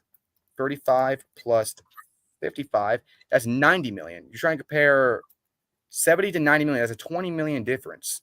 Would you say Daniel Jones and Brian Burns is worth 30 and $20 more $40 million than Burrow and Jamar? 20 million less. 20 million less. Would you say that's worth it? Or what do you mean worth it? Would you if you're a GM, would you spend 20 extra more million dollars for Burrow and Jamar? I would turn down both. I know what I would do. I'd turn down both offers because both those offers are not going to be nowhere. Okay, that's just absurd. No, Joan. All right, you tell me this. Yes or no? Would $70 million of my cap space to Daniel Jones, Brian Burns give me a championship? 70 million? No, absolutely not. Obviously, I mean, yeah, it wouldn't matter if it was $5. It wouldn't matter if it was $5. Honestly, all right. And is $90 million per year to Jamar and Burrow. Is that going to give me a championship? It could be, knowing where they've. It could be, but it never happened in the NFL history. So, yeah.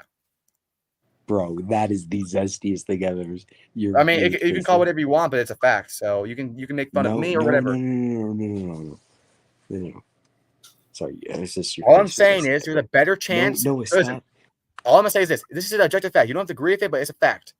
There's a better chance you guys do not make the Super Bowl than you guys do make the Super Bowl with this roster currently, and just the projection is going. If Jamar Chase signs at $35 million per year right now, because you know what, and you can call me whatever you want, but Marvin Harrison and Peyton Manning, when Peyton Manning got paid, Marvin Harrison got paid, they never won a Super Bowl again. As a matter of fact, they got knocked out of the playoffs countless times. Because you know why? They lost Dwight. What was his name? Dwight something, whatever. They lost almost all their defensive linemen, and they had to change coaches because they kept losing games a couple of times. Brady and Moss, after 2007, where Moss got a huge extension, Brady got injured because the couldn't be offensive lineman. And then 2009. They barely made the playoffs. Did they even make the playoffs in 2009? They lost to the Jets. All I hear is. And then Randy Moss got cut after 2 years. Bro, you gotta let me talk.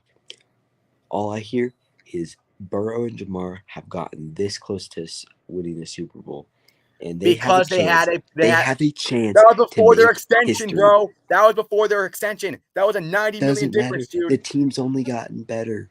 And they've only gotten better. And don't tell me yes or no. Will it get better when Jamar Chase gets paid $35 million per year? Will it get better? Depends how Jamar plays. We don't know. No, I'm not saying about Jamar. I'm saying Jamar could go. I'm saying no. I'm saying outside. No. I'm saying outside of Burrow and Jamar, will the team get better? Jamar can make his contract worth it. It's not about if he makes it worth it or not. No.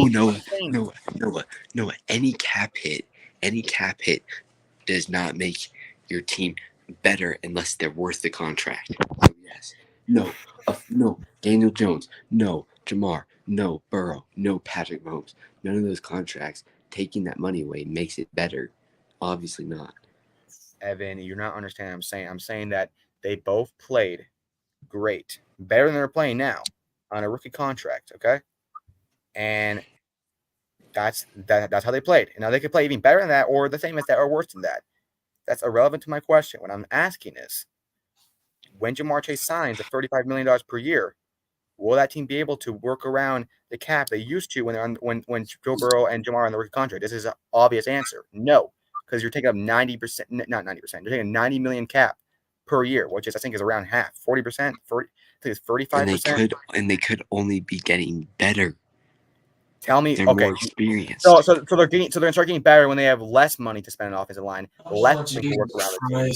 Tell me how that makes any coherent sense. You explain. Bro, their 2021 offensive line is better. Our new offensive line is better than our. Was their roster better? Was their roster better than it's going to be now in the future when they have no cap? Okay, you tell me why. Explain. This year. What are you? This year, when you have, wait, hold on. This year, when you got to pay DeMar and Trey Hendrickson, that year, bro, Trey has 2 more years.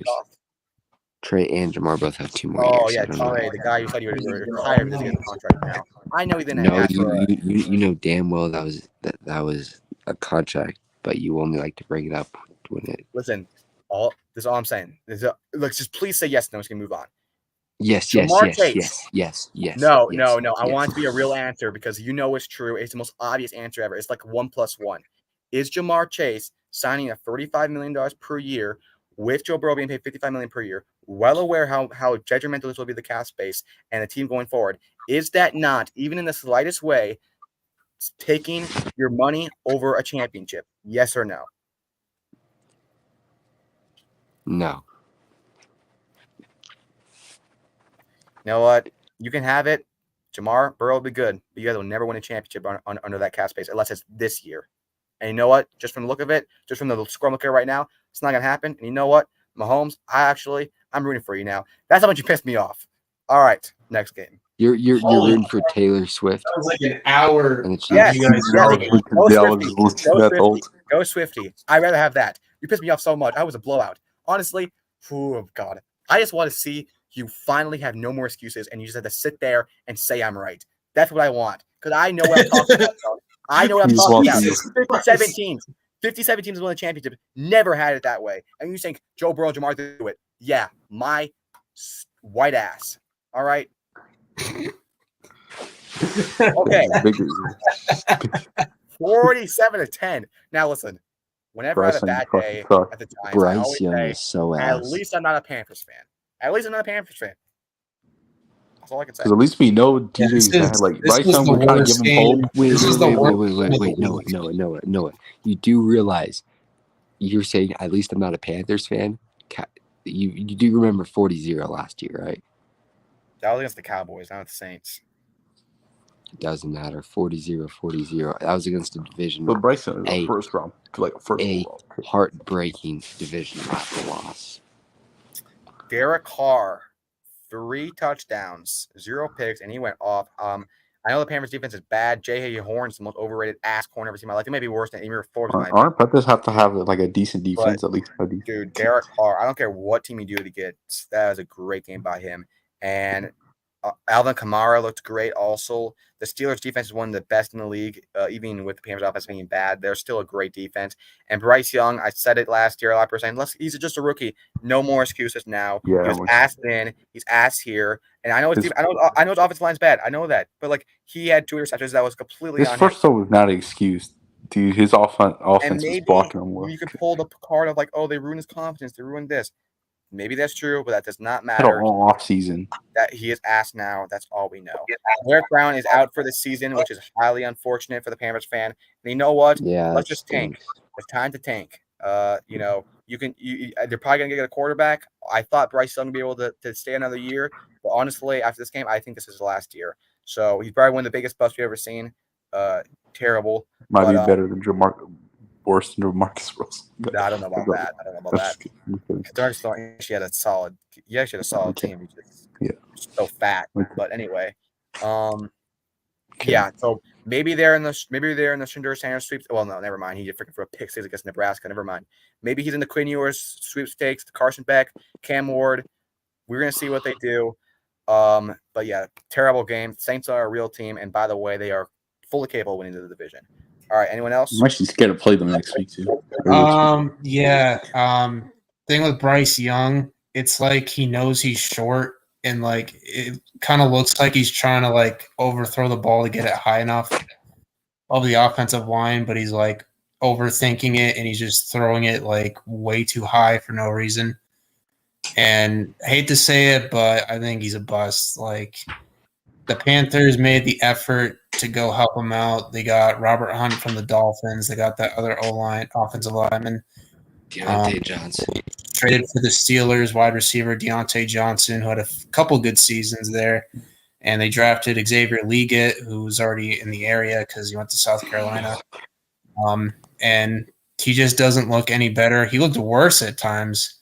There's just no excuse for getting blown out by what many view as a mid-Saints team, a division rival, 47-10.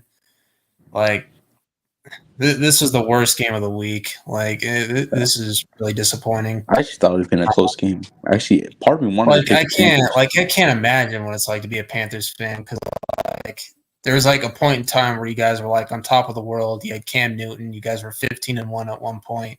Yeah. You only lost one game of the regular season. I don't know I can't remember what team that was. Falcons. And you came up short in the Super Bowl, but just seeing Cam Newton getting derailed by injuries really sucks. Yeah. And now here you are, like, just really, really. Yeah, I think they're in their Browns era. They're gonna be bad for a while. Like, we thought they had their future quarterback. It really sucks, and I hope they can turn it around at some point. But dude, they might go 1-6. I think dude. I think they should go defense in the draft, because that's what they need. They need a quarterback, dude. Who's gonna be their quarterback? I understand that, but they don't have to rush it. Like, no, you do need to rush it, dude. Who the frick's going to be your quarterback? Don't they have like wide receivers too? Then what are they going to do on defense? Because it's a deep defense class. Free agency world. There's a lot more. There's going to be no quarterbacks free agency. Now Dak's out of the sweepstakes.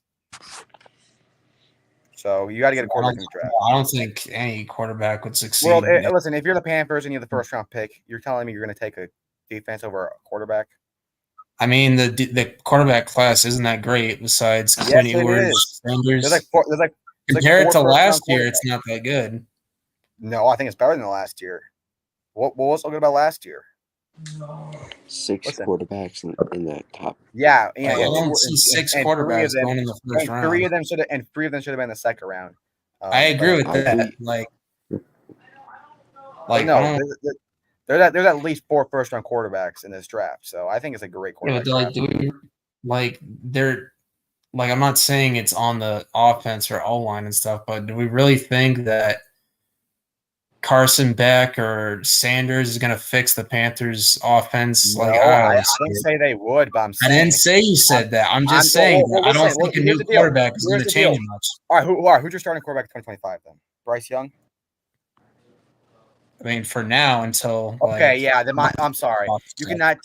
If Bryce Young continues to play like this, he's on projection to have 0 touchdowns and 0 touchdowns and 30 interceptions. You know projected right now. He's on projected to have 0 touchdowns and 30 interceptions. That's how bad he is. No, the hell, I'm not gonna have him start. If I had the opportunity to take a first round quarterback that could be a Hall of Famer, I'm gonna take it. I'm not saying it's a start right away, but that you don't pass on that. You can work on stuff in the free agency. You can now work on quarterback free agency. It's the most valuable position. And if you're the first round pick, who knows if you'll ever have a first round pick like that again with the opportunity. You go ahead and get your quarterback. You don't have to start him. You can do whatever you want, but you definitely do not have the first round pick and not take a quarterback. You have to, especially if Bryce Young keeps playing like this. If he picks it up, then yeah. If he just plays all right, then that's okay. But if he plays bad, like this bad, no, you cannot be. They're gonna have to get rid of him or make him backers. But anyway, let's go to our next game. Okay. Oh god. Okay. Just bring out DeVito already. I'm going first, Daniel guys. Jones. I'm going first. Daniel Jones. Go first. Daniel Jones. Shut up, guys. Shut up. All right.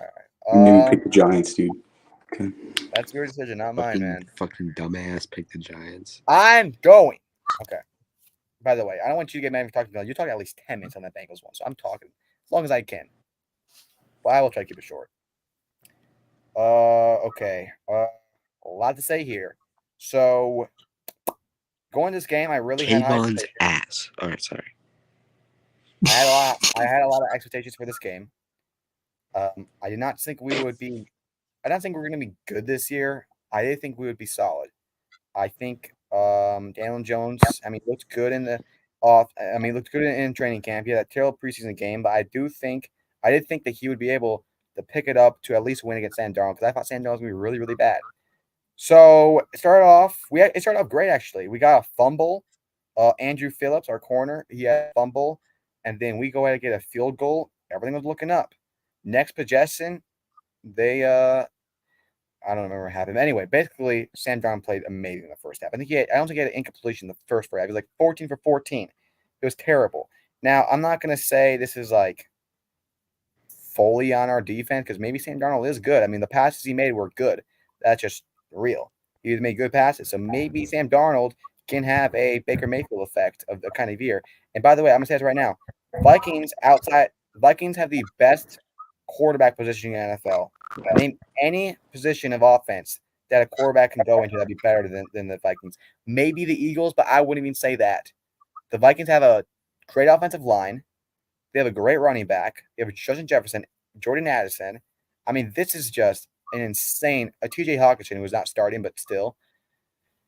Great game. So, obviously, Sam Darnold playing amazing. Could be more on the offense, but either way, he played good. So maybe he can have a Baker Mayfield type year. This would be the time to do it. As far as the New York Giants goes, Daniel Jones is awful. He is terrible.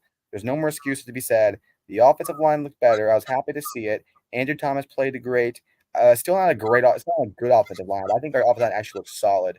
We had clean pockets. We kept down. We did not have a lot of pressures. It wasn't like the Seahawks game. We had 14 sacks. I don't think there even was. I think there was about one sack. I think Dallas Turner had a sack, which I'm happy to see that. I hope he wins Defensive Player of the Year. But Daniel Jones was awful. Obviously, even before the interceptions, he was just missing wide open passes. All he threw was checkdowns. He does not throw deep at all. He missed Malik Neighbors on a touchdown. It was just terrible. And then he just missed so much passes. He was overthrown, underthrown. Like it was just when you watch him play, it just makes you exhausted. Like he makes Sunday football not fun. He makes you not look for it. Daniel Jones literally makes Giants fans embarrassed to admit they're Giants fans. He's ruining the culture of the Giants. He is everything. He's ruining the integrity of the Giants. Honestly, he's ruining everything. I mean, this is our 100th season. By the way, our uniforms look ass. We look like a freaking BD and Pepsi out there. But anyway, like we have our 100th season. Lawrence Taylor comes out. Eli Manning comes out. Victor Cruz are all out there. And you know what Lawrence Taylor said after the game? Lawrence Taylor said that the 1980 Giants could line up right now and they would beat this team. That's what he said. And you know what? He might be right. He did. Right. You have your best player in history openly making fun of you. That's how ass we are. We have our defenders starting to say we feel bad for the team. The people who are playing this are feeling bad for us. Like this is not Giants football. Even before when we were No. It is Giants football. Well, it is now, of course, but it's not what this team is. Yeah, you guys know. What this team was back in the Eli Manning days. Even when we went 3-13, 6, like we were bad. This team always fought to the end. It was tough football. This is a team that we knew no matter how hard you hit, we would get back up, rock the ball line. We always had that in us. Now it's not there. And I do not think it's because of Daniel. I mean, whoa. I'm not saying it's because of the team. It's because of Daniel Jones. It's and I'm going to say of those ugly-ass uniforms. It's definitely that too. But you know what? I'm going to say it right now. Brian Daboll. I'm not going to say he's on the hot seat, but he is getting closer there. Because, let me say this about Brian Daboll. He won Coach of the Year. He won a playoff game with Daniel Jones. He was 3 plays away from getting this team to the postseason with 3 different quarterbacks. I think he's a great coach. But his play calling was awful this game. not throwing it down deep. He was always lined up for checkdowns. And then after the game, he makes bullcrap excuses, and he said at no time he had any consideration of benching Daniel Jones. Now, maybe I'm praying he just said that because the media. But if Daniel Jones loses the Commanders and he is not benched, he is getting questioned, honestly. And I know he's great, but that is terrible. And yes, back to Daniel Jones, pick 6 to Vinikel. That I didn't know the guy's name. His name's freaking Vinikel. Pick 6 to him on a screen pass, terrible. And then he throws in triple coverage to Harrison Smith on 4th down, where the game was already practically over. It's 28-6. And our defensive line supposed to be the best in the NFL. My ass, it was terrible. Dexter Lawrence was the only good one. He was the highest rated defensive tackle. He had a sack, and he plays hard out. Honestly, he does not deserve this team. You know, he took pay cuts for this team. He has the team tattooed on his arm for this team. He plays his heart out every single game, and he has to sit there and hear the fans boo and leave in the third quarter after he puts his heart out, and he has to hear that from the media about the team's booing. That's what he has to deal with on this team, and it is sad. And he deserves better. And honestly, if he even went to the freaking Philadelphia Eagles, I would still support that man. That's how much I have respect for him. So that's just awful. Oh, Brian Burns, only 1 pressure, 0 sacks, and he has a holding call. That's what he did. And by the way, Brian Burns, he said he likes to smell his own farts. What the frick? What the fuck? That's what he said. That's what he said. I'm not kidding. What did he say? He said he likes to smell his own farts. The guy's weird. Well, I'm confused as hell. Man, you fist the G, man. That's what he said. That's what he said to the media. Okay, whatever. Kayvon Thibodeau, 0 pressures, 0 sacks, 0 tackles. He was benched at one point. What the frick? We use bench. Kayvon Thibodeau, dude. This maybe it's just adjustment. I know we've been doing defensive coordinator, but the defensive line step up right now. Our secondary played good. We had an interception, which is great. Jason Pinnock and Justin Jefferson, and Dane Belton were playing amazing. Tyler Newman had an amazing game. Deontay Banks, he did all right. I mean, he was playing Justin Jefferson. He had Jefferson had a touchdown and 50 yards. I think he did good enough against Jefferson. I still don't think he's a strong corner one, but he's a solid corner one. And then everything else from this game, I mean, I'm just ready for this season. And by the way, I have to say something real quick. So you guys remember back in 2011? I don't know if you guys remember, but in 2011 or 2010, it's 2010, I think. The Colts were so ass. Peyton Manning was bad. They had to go for 4 different quarterbacks, and there was like a little phrase going around. It was called "suck for luck." Anyone remember that? Suck for luck. Yep. You're basically we got to tank for Andrew Luck. Well, there's a new one that I heard, and I'm gonna say it right now. Oh, Don't win for Quinn. Don't win for Quinn. Nah, you want Carson Beck, my guy. Shut the frick up. Bro, I Their thought standard. you said don't. He has suck more for passing luck. yards and less interceptions. He also has the greatest freaking roster in the league, and he also looks like a freaking alien. So no, He doesn't have broad powers anymore. What are you talking about? Yes, he does, and also he looks like an alien. So no, don't win for Quinn. I'm saying it now. I am okay going 0-17. You really think Quinn Ewers is going to fix the Giants? Yes. All right. You tell me what's wrong. Tell me what's wrong with our offense. We have Malik Neighbors. We have Darius Slayton. We have Wendell Robinson. We have an okay offensive line. Devin Singletary sucks. The wide receiver Devin sounds Singletary, good. who's a great running back. We have all this stuff. The only problem is Daniel Jones, in my opinion. Bro, your offense is not that good, buddy. It's not. Well, it's not bad. I don't think it's. Clayton's decent. Malik Hosty is good. The running back is. Yeah, good running too. back. We have like a top 20, 15 running I would back. say they need probably better O line, but it's not that bad than like the Panthers. Well, like our O line only had 1 sack. 1 sack against a good defensive line. That's pretty good for a bad O line. So, Yeah. Don't win for Quinn. Because you know what my biggest fear is? My biggest fear is that Tommy DeVito starts. He wins a couple meaningless games. We win like 6 wins, and then the freaking Raiders get Quinn Ewers. That's what I do not want. Because at the end of the day, I want to see my Giants win. And yes, it's next year we win games. But you know what? As long as Neighbors is good, and I know my team's good, I don't care. Because I know we're not going to make the Super Bowl. We're not going to win the Super Bowl. There's no point of doing this. Let's just don't win for Quinn. That's my new phrase. And honestly, I think I'm already used to it at this point. And I don't think we even have to use that. Honestly, we probably don't have to try to think. We could probably just play our best football. We would still get Quinn Ewers. But I'm just saying, Please don't win for Quinn. Now, my last thing to say about this Giants game, the very last thing is Malik Neighbors having the worst starting quarterback in the NFL, had the most receiving yards out of any rookie receiver in week 1. That shows who he is. And most Yeah. receivers, dude, like just receivers. And he had more yards than Justin Jefferson, Jamar Chase, more yards than Okay, 4 more yards, and Malik played Barely. way more. blood Daniel Jones, but okay. He went against the Browns defense. And a better defense, by the way. Vikings better defense than the Patriots. So yeah, more than Justin Jefferson, Amon St. Brown, more than What the fuck is Almar St. Brown doing? yeah, that was awful. CeeDee Lamb He's and going every against other the Browns, okay? So yeah, he is the best rookie in the draft. I stand by that. And by the way, I know he is I'm kind of weird to do this, but him and OBJ, I'm kind of tracking like their yards compared to the games in the rookie year. Right now, he's beating OBJ. OBJ's first game, he had 44 yards and a touchdown. Malik Yeah, Neighbors you had actually 66. tracked it That means he's going to be better. than Prime OBJ. Let's go. So But that anyway, so that that's all only I have to means he'll say. fall off harder. But I will say I am happy for the Vikings because they're my second favorite team. And Sam I like Darnold, the Vikings. I hope he's great. And Jefferson, hey, he got a touchdown. He got 50 yards. And honestly, I think he's going to be doing just fine in Minnesota. And honestly, Sam Brown might be better than J.J. McCarthy. I don't know. All right. All right. Are you done? I hope with he your does have like a section? Baker Mayfield like kind of year. All right. But you guys go ahead. You guys go ahead and Here make fun are of me. my thoughts I'm on the used to it. game. Giants are the second worst team in the NFL. The D line played awful. Dexter Lawrence was the only good piece on that D line.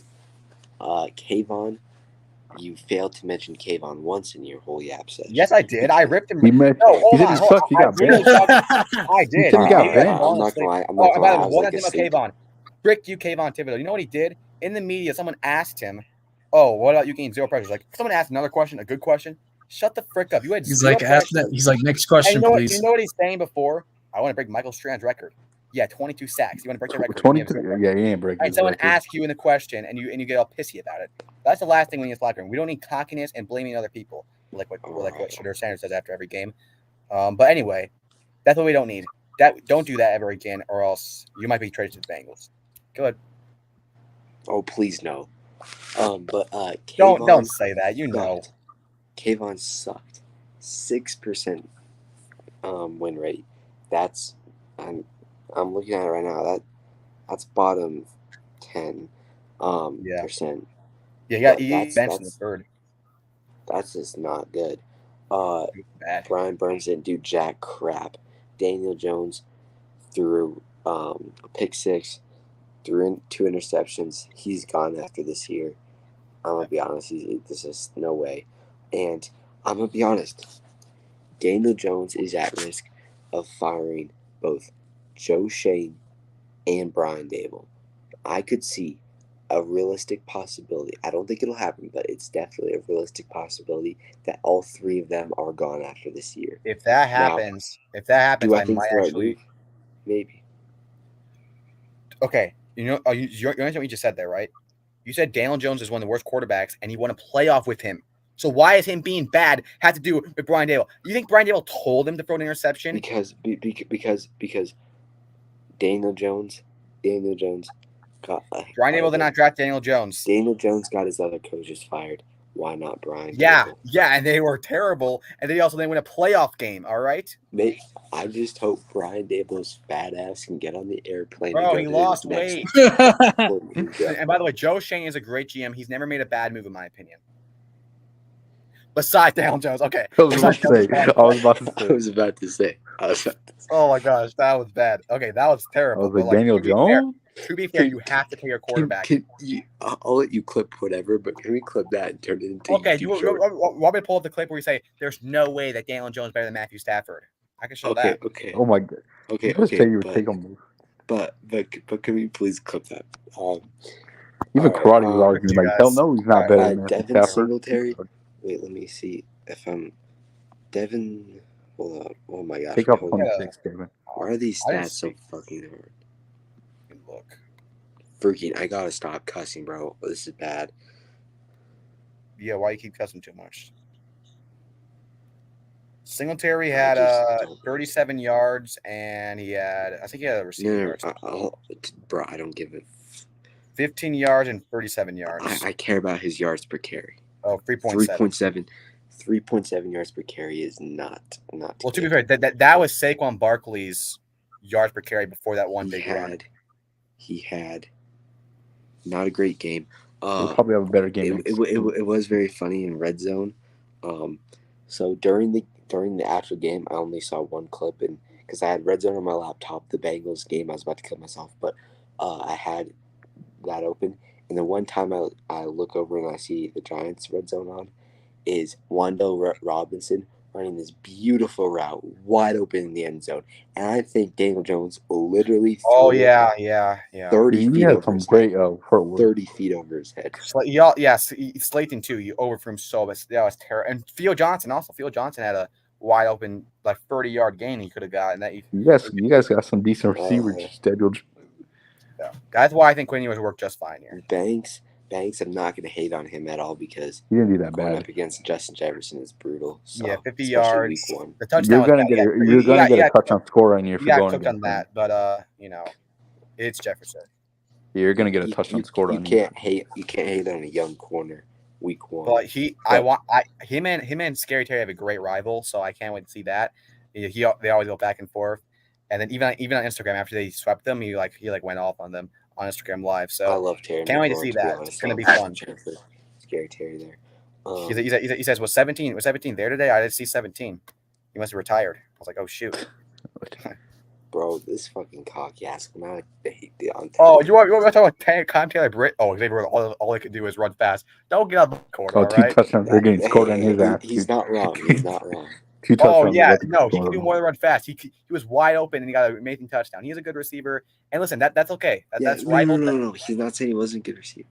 Hey, if you think about it, all you can't lie. That's basically all you need to do as a receiver. So yeah, he's basically saying you're not a good receiver. You can just run fast. That's basically what he's saying. Yeah. So listen, that's fine. That's rival talk. So it's okay with Banks saying that. And by the way, Banks actually backed it up. No, I know. Banks locked him up. I Banks locked absolutely love rival talk. I love when the Chiefs talk shit about the Bengals. I love when the Bengals talk shit about the Chiefs. Anthony Edwards does it. And Anthony Edwards does it. You freaking call him a cocky bitch when he talks shit about the Chiefs. What? No, I'm saying about when he just talks smack. You always get mad about it. So whatever. Well, I mean, there's a way of doing it, but there's no way of whatever. That sounds okay. Just freaking keep talking. Sam Darnold, in that first half, kind of looks like Tom Brady. Better than Tom Brady. Holy crap! Better than Tom Brady on it. Freaking Aaron Jones. Oh, Aaron Jones. 6.7 yards per carry against a really good. Well, he's going to go off against the Packers. We definitely had a rough time stopping the run. 6.7 yards per carry against the best defensive line in the NFL. Yes, this is definitely a team that needs adjustments because the stopping the run was a problem last year. I think we actually ranked one of the worst. So it has to be better this year. And honestly, I know we got a new defensive coordinator, Joe. I don't remember his name. Whatever. He was at the Titans, and what he was best doing was not knowing your defensive coordinator's name. Well, I kind of keep track of these names. I whatever. Yeah, I know. Your coaches get fired all the time. Yeah. But he was number one in blitz rate and stopping the run. So this was yeah. The last I checked, I don't see him out there. So either the defense was just not stepping up, or he was not doing the right thing, or this offense is just so good. But to be fair, Zone, I do want you to slow them down. The Vikings do have a top 10 offensive line, so we do need to chill a little bit. I know it was bad. No. You call them the best defensive line. I know, and I was wrong about that. I still think it's good. I think it's just week 1. We got to wait for adjustments. Mm-hmm. We cannot deny the talent of Brian Bird and the talent of Kayvon and talent of Dexter. We cannot throw that away over one game, but it was definitely bad. I'm not denying that, but I don't think that defines the whole defensive line. But like I said, to be fair, the Vikings do have a top. I hope Jonathan. The Vikings do have a top 10 offensive line because they do have Darius Ringsaw, who's one of the best tackles in the league. They also have O'Neal, who is and also one of the greatest linemen in the league, and they just have a great lineman in general. So I think. hope- And by the way, you have to understand this one last thing. As far as defensive goes, we can't blitz all the time. We can't blitz like how we used to because this is the best offense in the league. They have Jefferson and Addison, and they have Aaron Jones.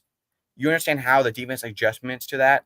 So I'm not making an excuse. I'm just saying reasoning because we still play bad regardless of the scenario. But I'm saying it's not as bad as it seems because it is a good offensive line with a good roster, and once again, it's week 1 with a new defense coordinator. It is all just getting stuff set up. But yes, it was terrible. It was bad.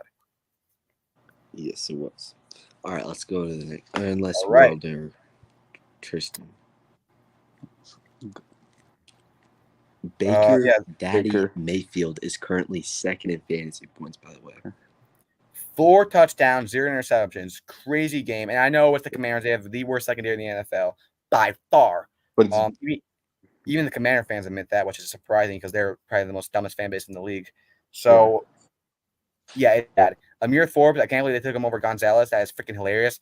The guy is about as skinnier than me, so I don't know how the hell they did that. And, dude, Malik Neighbors, oh, dude. he's going to cook that dude, so it's not easy. Taylor, I pray you. Just please, I don't care if you throw 30 interceptions. Get him the ball because I know damn well it's going to be wide open. So, please. But anyway, Baker Mayfield went off. Mike Evans is the greatest Buccaneer of all time. By far. I know Derek Brooks. Most I get that, consistent but receiver of all time. He's going to get another 1,000 yards. And Jaden Daniels had played an amazing game. 2 touchdowns on the run. Obviously, he couldn't pass the ball too much because he was under pressure, but 80 rushing yards, 2 touchdowns. With that team, he did great. Scary Terry was not there at all. He didn't look scary at all. But yeah, so Jaden Daniels is the best quarterback in the NFC East at the end of the season. Mark my words. Offensive Rookie of the Year, he'll be. Actually, Neighbors will be. Never mind. And great game. The Bucks defense still needs some step up. They have a rough time stopping the run. Oh, by the way, the Bucks rookie running back freaking went off. He might take White's job. Good job drafting him, so that was a great pick there. What I tell you, Rasheed White's not that good. You didn't believe me. Bro, But- you told me to start him this week, and he got like 18 points. What the hell? Well, I thought their backup running got like 60 yards. Rashad White had a great game too. Well, whatever. All I saw is that the rookie running back got like 60 Also, yards. wait. He's I taking the forgot to starting say job. this. I forgot to say this. I hope Jonathan Allen fucks up Andrew Thomas, and I don't mean that literally. And I hope he doesn't get hurt. I'm not saying that, but in the game, bro. Oh my gosh! After what you said on Twitter, that'd be amazing. Well, I'm not wrong, by the way. I'm not wrong. Hey, Jonathan Allen, top 5 D tackle.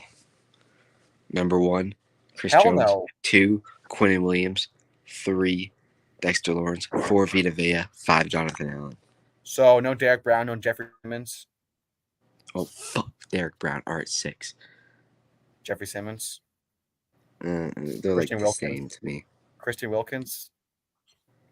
Mm, No. he had that's a breakout this year, but Yeah, and Jonathan Allen was like damn near to get traded. Anyway, anyone else say about this game? Yeah, Commander still ass. Good to know. That's so- Yeah, Terrible defense. I can never take them seriously. Commanders O line sucks. Their defense sucks. Their secondary is pathetic. Like it is gosh, really damn, bro. bad. What do Like, the Commanders do to the only you? thing they have going for him is Jaden Daniels. Like And scary. this by kid's the way, gonna be Austin really Eckler. good. Eckler looked good out there. I won't lie. Yeah. Eckler I looked thought he good. was the old I mean, Washington. put them in Bombs. receiving yards. Scary Terry didn't do much. They have McCaffrey out there. I don't know if he has any relation to He had Christian like 20 McCaffrey, yards. McCaffrey. I'm very happy but, that they're Luke's gonna get relying on a rookie tight end. But yeah, their defense is not good except for like the Jonathan. I can't remember his last name, but Jonathan Allen. Payne is not bad. Yeah. Newton didn't play. So it sucks. I like Jaden Daniels. He's an fun and entertaining player to watch. That's really all they have going on, unfortunately. Not good at all. But Okay. Okay, Bo Geno Smith. Picks. Bo Bo Picks. Pick. Let's all say it. Oh, he's so good in the preseason. I've so been good. all along. He's so good. He's beating up third and Hold second on. stringers. Hold on. Oh my god, he's Hold beating up on. second and third stringers. He's so all right, good. all right. Oh Bo Nix did not look as bad as the stats show. He did not play good. But yeah, it was a bad performance. You guys are Bo Nix haters. I hope he does good. He has 2 and 12 of balls that gone over 10 yards. Always check Damn. down zone. Always check downs. Good. 2 for 12 of traveling more than 10 yards. And now this is the result. This is why you don't draft a second-round quarterback in one of the worst rosters in the NFL. This is why you don't do that. All right? It just does not work, especially if you have a quarterback who is. It's one game. It's one game. Oh yeah, and I don't care. You I can't. said it. You No. You can't No. call anybody a bust after one game. Here's the problem zone. You know No what? matter how much you know the hate issue? I thought he was a bust before this game. So all this is doing is reaffirming my opinion. All right, that's my opinion on him. All right, I did not. He was good in college when he played ass teams. All right, that's what happened. Okay. Anyway, yeah, but yeah. Sean Payton really tricked us. Okay, yeah, you're gonna be out of the job at the end of this year. But anyway, and by the way, who knows what he's probably abusing him right now for all I know, because that's his result after a quarterback plays bad. Yeah. Anyway, Seahawks did good. Their defense. Seahawks, dude. I mean, this is just a sloppy ass game, dude. They had 2 fumbles in the end zone, dude, in the red zone, and they had a safety. 2 safety. They have 2 safeties. Neil Smith had a cool rushing touchdown with it. It was just a sloppy game, dude. Like they were just. I mean, and you know what I think it is? It's the head coach. The head coach is not the guy for them, dude. I mean, it was just the dude. There was a. Look at Pete Carroll. There's a dropped punt that was in the end zone. There was a fumble that was into the end zone, which both resulted in, I think, 1 a touchdown and 1 a field goal. And there was a flag in the end zone, which all in a safety. And there was an interception by Geno Smith. Like, dude, what the frick? And that's the only reason why this game is close, because of that. Besides that, Kenneth Walker played amazing. Geno Smith picked it up after he looked at prime Michael Vick for a minute. Number 7. And then as far as the Broncos go, their defense looked pretty decent. It looked better than I thought, but their secondary's ass. But besides Patrick Stain was locking down DK Metcalf. But outside of that, Tyler Lockett played amazing. Bro, I'm sorry, Jackson father played and son, and Pat Surtain's gay husband, Cam Taylor-Britt, and that wasn't an offense to Cam Taylor. that wasn't an offense to Cam Taylor-Britt. Cam Taylor-Britt. Okay, Cam Taylor-Britt's whatever. son, Okay, we got it. Taylor-Britt's son is DK Metcalf too. So. Okay, didn't Devon Witherspoon absolutely literally lock down Jamar? But anyway. No, he did not. Jamar had 125 yards that game. Okay, whatever. Was that all on him? I doubt it. Anyway, obviously Bo Nix. He threw into not double coverage, not triple coverage, quadruple coverage. Holy frick! He deserves the vote. And then he throws another one in the end zone, and he should have had 3 interceptions. It was terrible. And this is why you should not start in week 1. Listen, I think he has enough talent to look good. By the way, he was good on the run. He had a rushing touchdown, and he threw under pressure pretty solid. But overall, he was a terrible quarterback. He should not be starting week 1. Should he be starting?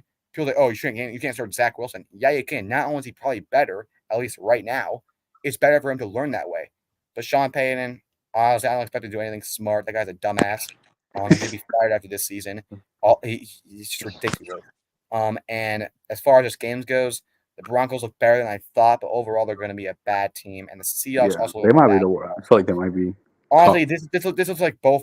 This right here, I think, was both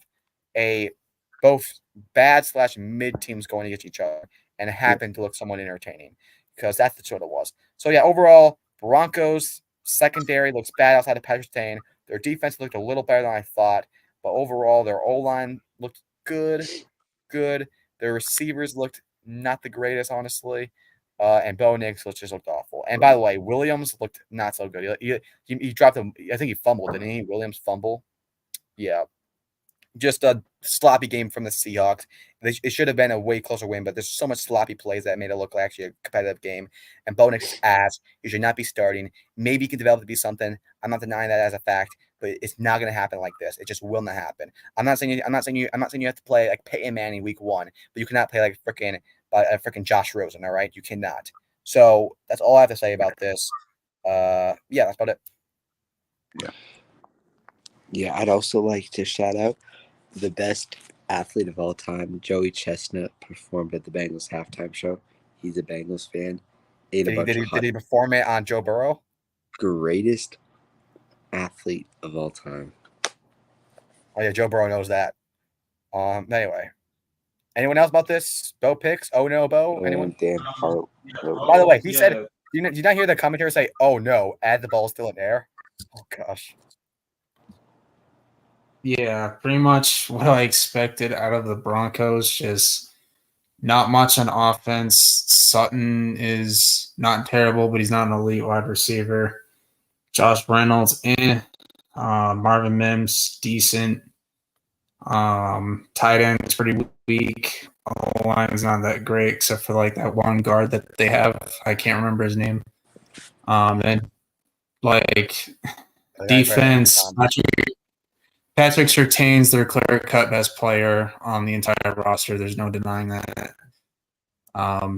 But yeah, the Broncos are going to have a top 3 pick. And honestly, if you're a Broncos fan, you want that top pick because this is a good defensive class. By the way, that defense needs.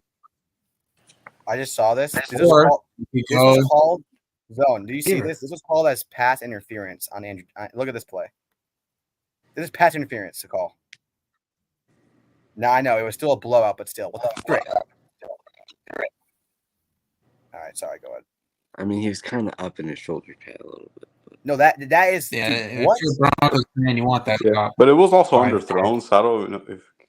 Bro, he's literally holding his face mask. That is a offense. That's an offense. That's a what's it called when a receiver does interference? It's offensive pass interference. Yeah, that's offensive pass interference right there. It was called pass interference. That's ridiculous. But it doesn't matter. We still got blown out. Whatever. All right, let's move on. Yeah, Broncos are gonna ask what else is new. Fucking go. Okay, go ahead, Tristan. Watson sucks. Yes. Let Tristan talk. He forgot to have one of his massages. Let Titty Taco talk. Go ahead. So I'll be honest, like great defensive game. Our offense lackluster. Like in the second half, we did good in this first half. The second half, we're like lackluster. Like we're getting locked down. And if we're gonna play against good defenses, you can't be playing like that. But positive, like our defense did really well, especially Michael Parsons, Eric Kendricks, the only guy we freaking got in free agency. And then also we locked down Jerry Jeudy and Amari Cooper, which is a good thing. And Deshaun Watson, you just suck, dude. You need to get out of the NFL. Pretty much all I had to say. All right. Okay. So Cowboys beat this team. What else is new? I do want to say something though.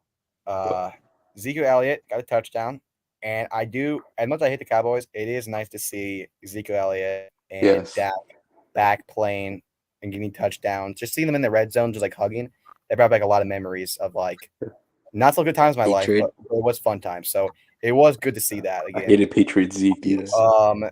And as far as the team goes, Dak played all right. He didn't play bad. He played like a game manager. He had under 200 yards, 1 touchdown, 0 turnovers. Yeah. I feel like for this defense, he played pretty good, but we all know how the season's going to end anyway, so it doesn't really matter. Their defense looked a lot better, but I think that's a little bit. It's either like the Browns or this staff. Stephon Diggs had interceptions. It's good to see that he's back and healthy. Sure. Kendrick Bourne, who was they picked up from the Vikings, he played amazing. Deshaun Watson is one of the worst quarterbacks in the NFL. Honestly, I think he's worse. Terrible, dude. He didn't have any like freaking. Terrible. I don't know how many passing yards he had in the first. Also, the real score is 33-10. Let's be honest. Yeah. And I'll give them this. They didn't have Nick Chubb, but I feel like it wouldn't have been any different if they had Nick Chubb. And by the way, Tom Brady, dude, you're not a commentator. That is almost get this guy out of here, dude. Like the fact that they took Greg Olsen, they took Tom Brady over Greg Olsen. The guy talks like a robot. I'm happy to be here. That was a good pass. That was a great pass. He's a great player. He's not even talking. He's not even like commentating. He just asked him a question like, "Oh, was that a good play? Was it that?" Like, bro, this guy. He's not getting those special wishes, dude. Greg Olsen was way better than this dude. I don't ever want to hear this guy on my screen again.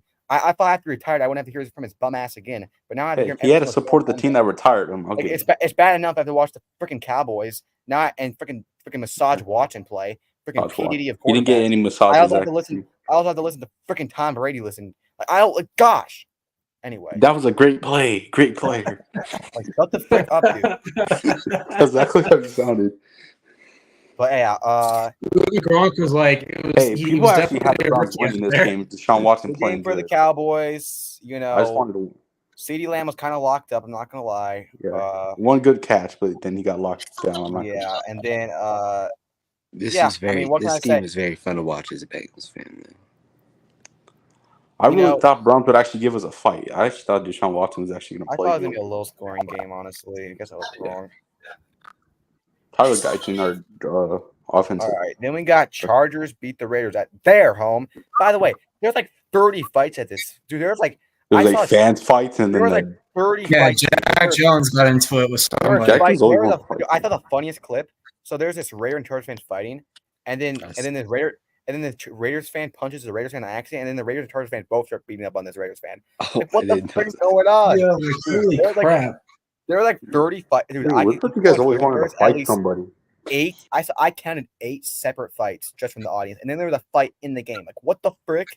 But anyway, That's what the Raiders Dude. teaches. Joe Alt is really real. He played Locked amazing. up Max Crosby. Now Max Crosby still had like 2 pressures. He still played good, but for a rookie in your first game against probably one of the best edge rushers in the league, that is insane. So I like it's just insane what he did, especially for his first game. It's just insane.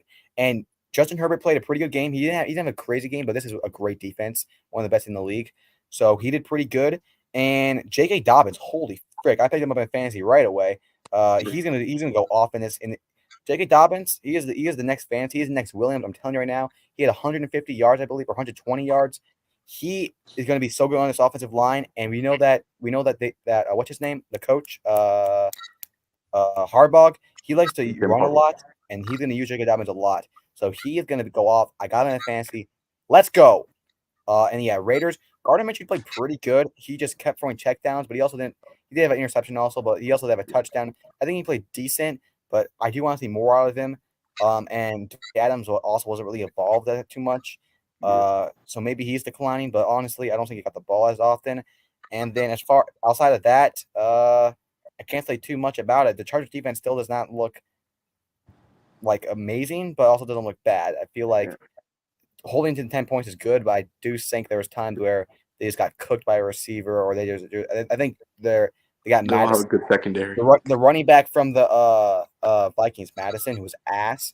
He actually had a great run, a great game. So, yeah, decent game. I feel like the Raiders will be decent, and I feel like the Chargers will actually be pretty good. And Ladd McConkey, the rookie receiver, played pretty good. I think he got a touchdown too. So good game by him. Oh, and by the way, the receiver, what's the name? The ass receiver. What's his name? Williams. Is that his name? Quentin Johnson. Yeah, he actually had a pretty solid game. He actually caught some balls this time, so maybe he'll start developing. But yeah, Quentin Johnson. yeah. So good game. Herbert needs a receiver. Yeah, this was a good game. Yeah, a lot of funny fight clips, but yeah, Jim Harbaugh is a run first guy, so but it's weird because Justin Herbert, but Joe Alt, amazing. I'm very excited about him. Still, if I had to pick one person to be a future Hall of Famer in this class, it's still Joe Alt for me. I agree. It's the safest pick in my opinion. By the way, Brock Bowers played amazing too. Oh yeah, Brock Bowers had a great game. Yeah, Love happy to seeing see that, dude. Love him. But dude, Brock Bowers just shaved the hair off, dude. Holy frick. But anyway, I love you, Brock. yeah, big cock Brock. All right, Monday Night Football, as it should be. Great game. Now, One of the Rams. Williams went off. Amaron was not even there. I Dude, don't know what what happened. is he doing the whole game? By the way, He was- Tristan, good trade, dude. Good. Thank you for not trading for me. Holy frick. Game Yeah, of I'm the glad, dude. I'm glad I took AJ Brown. He actually did good. I'm like, It's just I'm one on- game, I'm but on- still, Williams had an amazing game. Jared the Goff fuck looked a was he? little. He had a bad interception, and he didn't have the greatest game. Even when it went to overtime, Jameer Gibbs is turned to freaking Marshawn Lynch. He was kind of getting carried this game. Or He no, was- David Montgomery turned to freaking Marshawn Lynch in overtime. Which, by the way, overtime rules should be the same as a Super Bowl. Both teams should have possession because, listen, yeah.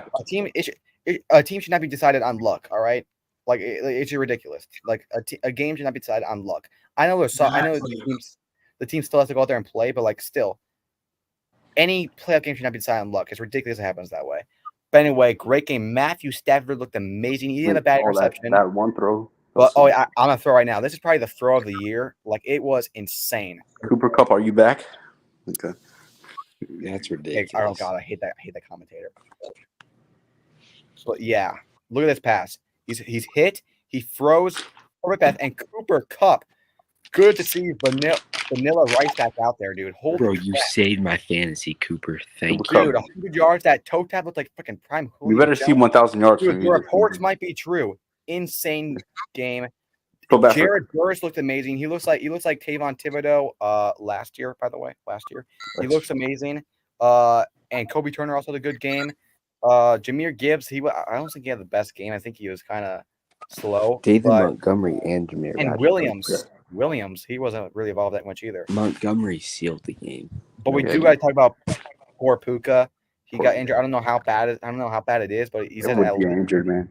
at least 4 games. That sucks, but I don't think it's as big of a deal because, well, obviously it's a big deal, like personally, because we don't see him get injured. But as far as team success, the reports before the season was Cooper Cup. It looks better, and in this game he looked better. Now maybe Puka would play better, but the way Cooper is playing, I don't know. Cooper looks really good. 100 yards.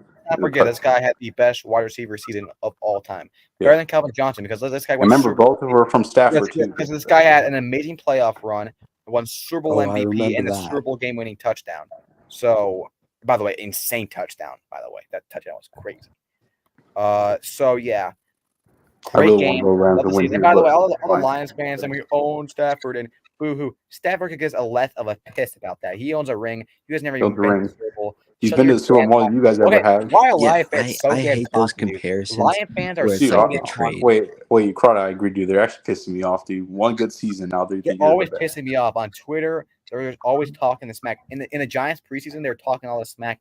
Just shut the frick up for once. You have not won a damn. Stafford has more appearances in the Super Bowl than your entire team's existence. I hate those comparisons where it compares the trades when it fails to mention the one goal and it was the ring. Yeah. That's Stafford. And Stafford has been outplaying golf in every single one of the matchups too. Stafford's been the better quarterback in every single one of their matchups. This is a match made in heaven. Hey, I'm glad he didn't play against Trayvon Diggs. Okay, I'm glad. Dude, this guy gotta stop. This guy has to give up already. Oh my gosh. Dude, what are you so? Okay, well, I don't even know. This is the most Brown signing ever. Okay. Hey, at least they didn't All sign That's gonna him. make them worse. All I'm saying is the Browns plays the Giants and the Chiefs. If he has a revenge He's game, gonna go off.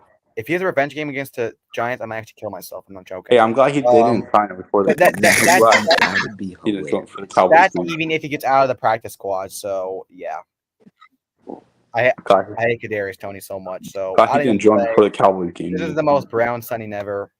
Whatever. That sounds so messed up. Oh my gosh. I know that's what I was thinking. You could have said brownies.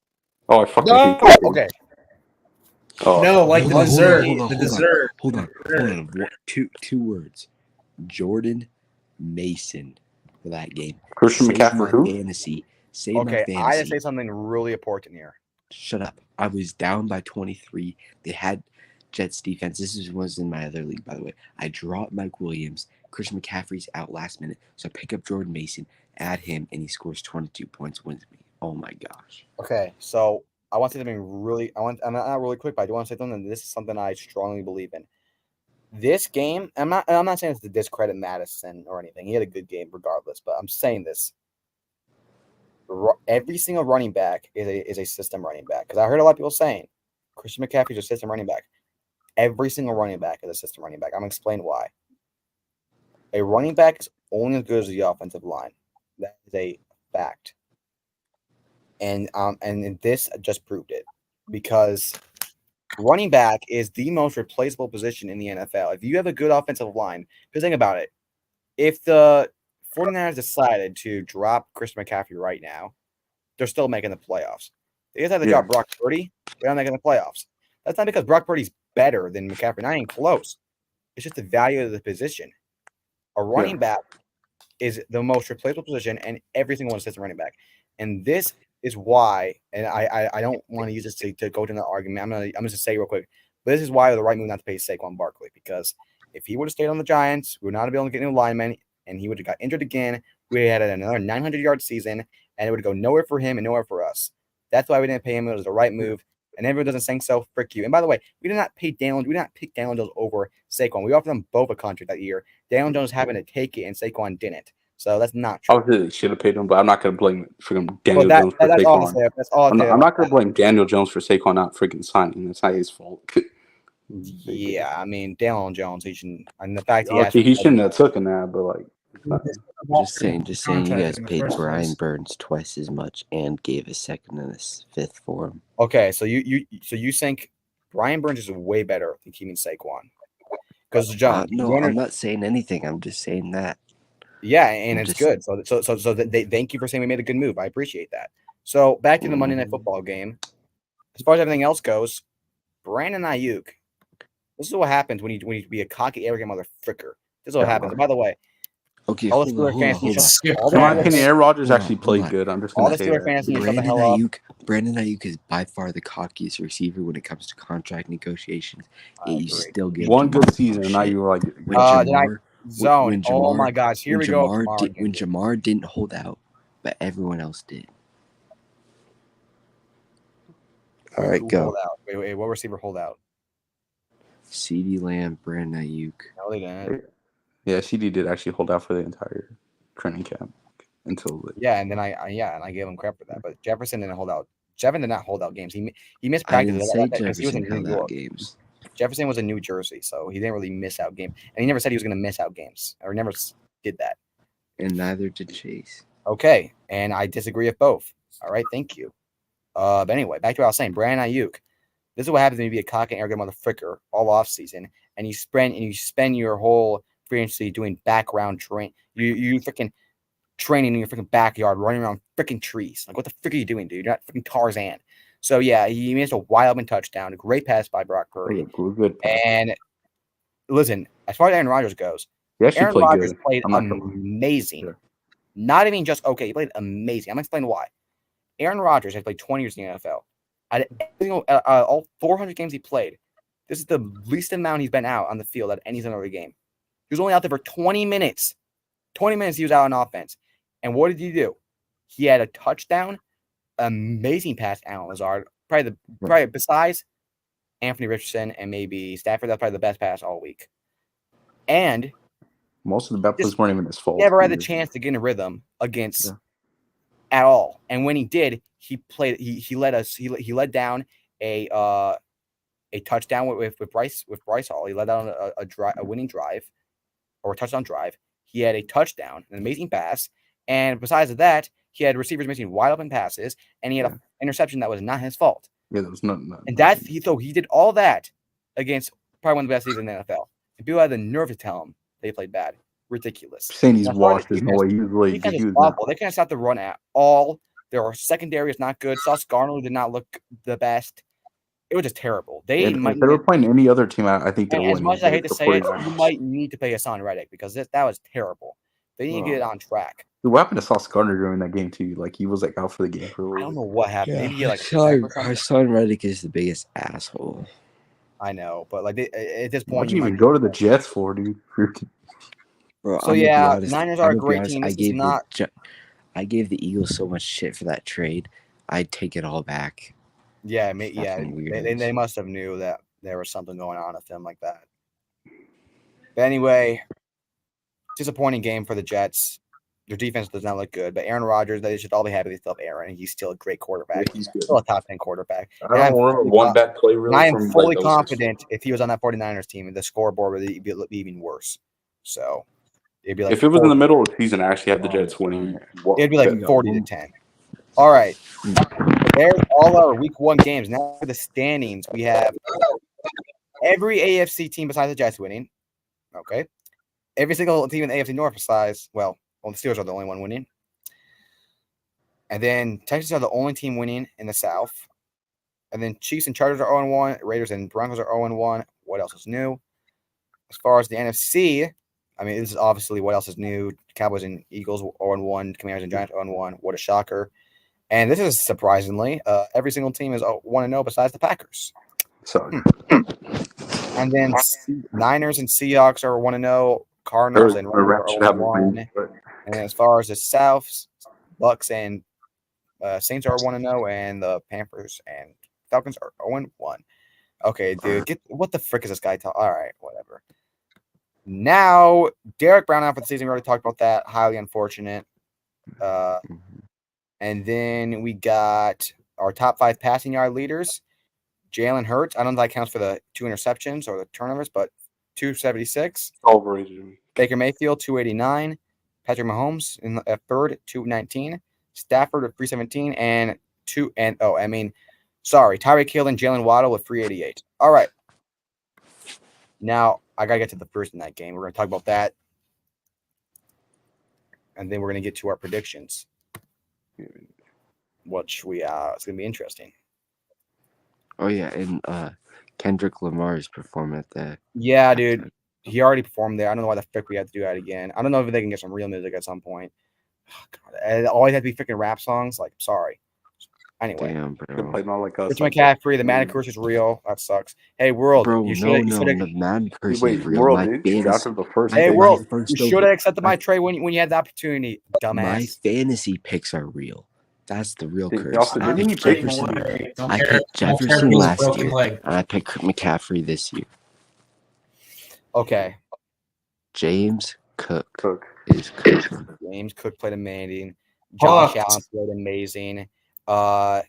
Keon Coleman did not look so good. Josh Allen did not need to do that much. Yeah. Well, dang, is Keon Coleman like that good? Let me He say hasn't been this. doing that much. The Bills defense got a lot. Tua Tagovailoa, and I know we're gonna get the injury, but that's obviously unfortunate. We're gonna have a lot to say about that. But that aside, I can't use that to like. Dude, he's not good. We just got to see. He played worse than Daniel Jones. He played against worse than Deshaun Watson and Bryce Young against a defense that allowed 28 points against the Cardinals. That's what we got. 0 touchdowns. We're gonna go to the palm. Are 3 you really that interceptions, much better than Daniel and- Jones? And he has Tyreek Hill, and he has Jalen Waddle. Can So we go look to at the point where we say, are you even that much better than Daniel Jones? Like that much better? Like you can't even get to that point. I heard someone say he's just a Hawaiian Daniel Jones. I'm not thinking that's true, but And he has way better weapons than none of just. Tua looked awful, and this is supposed to be one of the best offenses in the league, and they allow 10 points against a defense that's not so good. Hey, and maybe the Bills' defense is good because I know Tua played bad, but hey, maybe the Bills' defense is not as bad as people say it is. Maybe the Cardinals' offense is just good. We don't know. Their interceptions were terrible. Those are like. So yeah, Tua is terrible. The offensive line looked pretty bad. Hill got locked up. Waddle played decent, I guess. And then as far as the Bills go, Josh Allen played another great game. Still the number 1 for the MVP. Yeah, he didn't have to do much. He made an amazing pass. That one touchdown he threw where he was running to the end zone, where he was running to the yeah. side. He threw oof. That's why I love watching that dude play. He's just a Yeah. playmaker. I know like people he makes mistakes, interceptions, but like there's nothing I don't like more than seeing quarterbacks just make amazing plays. I just enjoy seeing that. And with something I have to do with Daniel Jones every Sunday is a great privilege. Probably the most Josh fun Allen quarterbacks I've ever I watched. think is like 11-1 against this team, and he's 7-0 in Thursday Night Football. Yeah. Bryce was never too light for him. Even in the playoffs, he's great, but he just gets the wrong head of it because his team. Yeah. But yeah, Dolphins might. And now we got to talk about this. This is a pretty important thing. Pray for Tua Tua. gets his 4th concussion in 2 years. Obviously, he got 2 in 2022, where he should have been benched. He should have been benched after his first, but they put him out there again. Then the Bengals This is Get so the- sad. bad one, and then he gets He another might need to one. retire, dude. Now, I think he needs to make a medical decision here. If he can go there and he can get full certainty that he can go back in there and play, obviously he should go out there and try to make a comeback. I'm all for that. At the same time, if you're to the position where you're 1 concussion away, and this is known where you're 1 bad play away, because that's could highly affect you. Because I remember From my CTE. You and even worse than that, I remember my older brother. He got a concussion in football, and it was super bad on him. And it was a bad concussion too. And even then, we were thinking like maybe he should stop playing football. Tua has to put This his is family his first. 4th in 2 years, and each time it happens, it gets worse. And this is not just playing high school football. This is against the highest contenders in the league. And Yeah. his offensive line is bad. So Tua, if he needs to retire, that's fine. And because here's the thing. I'll I'm be not sad I'm for not gonna Tua say if he that. retires. That just sucks. Because here's the thing, you can say what you want about Tua as far as skill goes, and I'll say it. if he retires, it could be like a blessing in disguise because I do not think he's the guy that won the Super Bowl. But I'll say this for Tua right now. No, that's not a blessing. This guy, $50 million. It's sad for him because it's like something he Oh loves. yeah, to they do. did pay him that huge contract. That's awful. I forgot about Like that. I don't want him to because it's something he Listen, loves here's to the thing. do. Say what you want about Tua. He plays harder than I think any player does. He plays hard into this game. Unfortunately, I just don't think he has the skill for it. But if he had the talent as Josh Allen, as Joe Burrow, as Mahomes, he would be better than every single one of them because he puts his heart and soul into this game, and we see it every single time. So I respect him as a person. He's a great person, but I just do not think I think he needs to make a medical decision. If he is clear and he is confident he can go back out there and he's good, that's great. But if there's any concern about it, you have the money, you have everything you need. You just go out there and you live your life. There's no need. And as far as the Dolphins, I had them going 6-11 with Tua this year. If they put out Skylar Thompson, oh brother, they're They're gonna going 17-0. dude. Get Ryan Tannehill. Tannehill needs to come back, bro. And No, Tannehill's so ass. he's better than Skylar. You think Skylar? I hate Tannehill. Go get Desmond Ritter. Like, bro, okay. Go get Desmond Ritter. No. Oh my god. Dude, the Cardinals released him. Bro, honestly, if he does retire, they could tank for a quarterback. Cam Ward stays in Miami. Who knows? Tyreek Hill for Jake Browning, and we'll call it even. Okay. Okay. Get Waddle instead. Am I missing anything else? I do not think so. All right. Finally, we can get. Oh God, we're talking way too long. I've been talking too long. Bro, Dude, I'm that half freaking asleep. Bengals Let's and Patriots one. Please. I will first we gotta look at the NFL standings, which is rigged, by the way. Also, my fantasy We one. probably did it awful. By the way, dude, I was the second best. I had 140 points and I lost to Ben because he had his kicker get 90, like freaking 20 points, dude. Dude, Karate did good in fantasy. He just lost to a better way. Also, I'm like tied with Ben in predictions. We're doing amazing. Let's go. Yeah, we're getting to that. You don't need got zone. I would have been freaking 8. I think would have been like 7 and something if I picked the Ravens. I switched these. Okay. And by the way, Talk never told me what he said for first day, so I'm just guessing you would pick Bills. So let's just hope I was right. Which he probably would have. I don't think he's that dumb. All right. Last place is tied with me and Tristan with 9-8. We could all. Me and I T are should going have picked the Vikings. Me and Big Taco going for 16-0. You're picking the Giants, right, T? No, I'm not picking the. Okay, he's going 15-1, and I'm going 16-0. Okay. World is 10-7.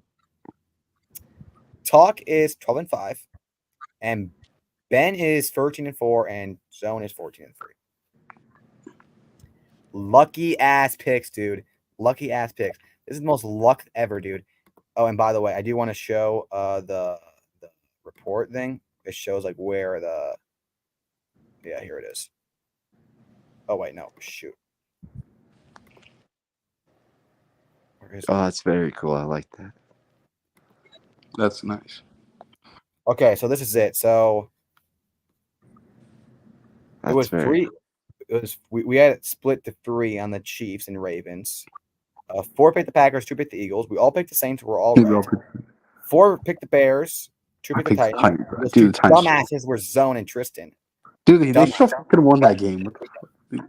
4 picked the Texans, 2 picked the Colts. That were me and dumbass World. We all picked the Bills and won. We all picked the Bengals and lost. We all picked the Dolphins and won, and then this just pisses me off. Zone was the only not dumbass. This just pisses me off. Which you that we're all dumbass. And mother freaking Ben, dude. Mother freaking Ben. Of course, he's picked his damn Steelers. We all picked the Seahawks and won. We all picked the Chargers besides.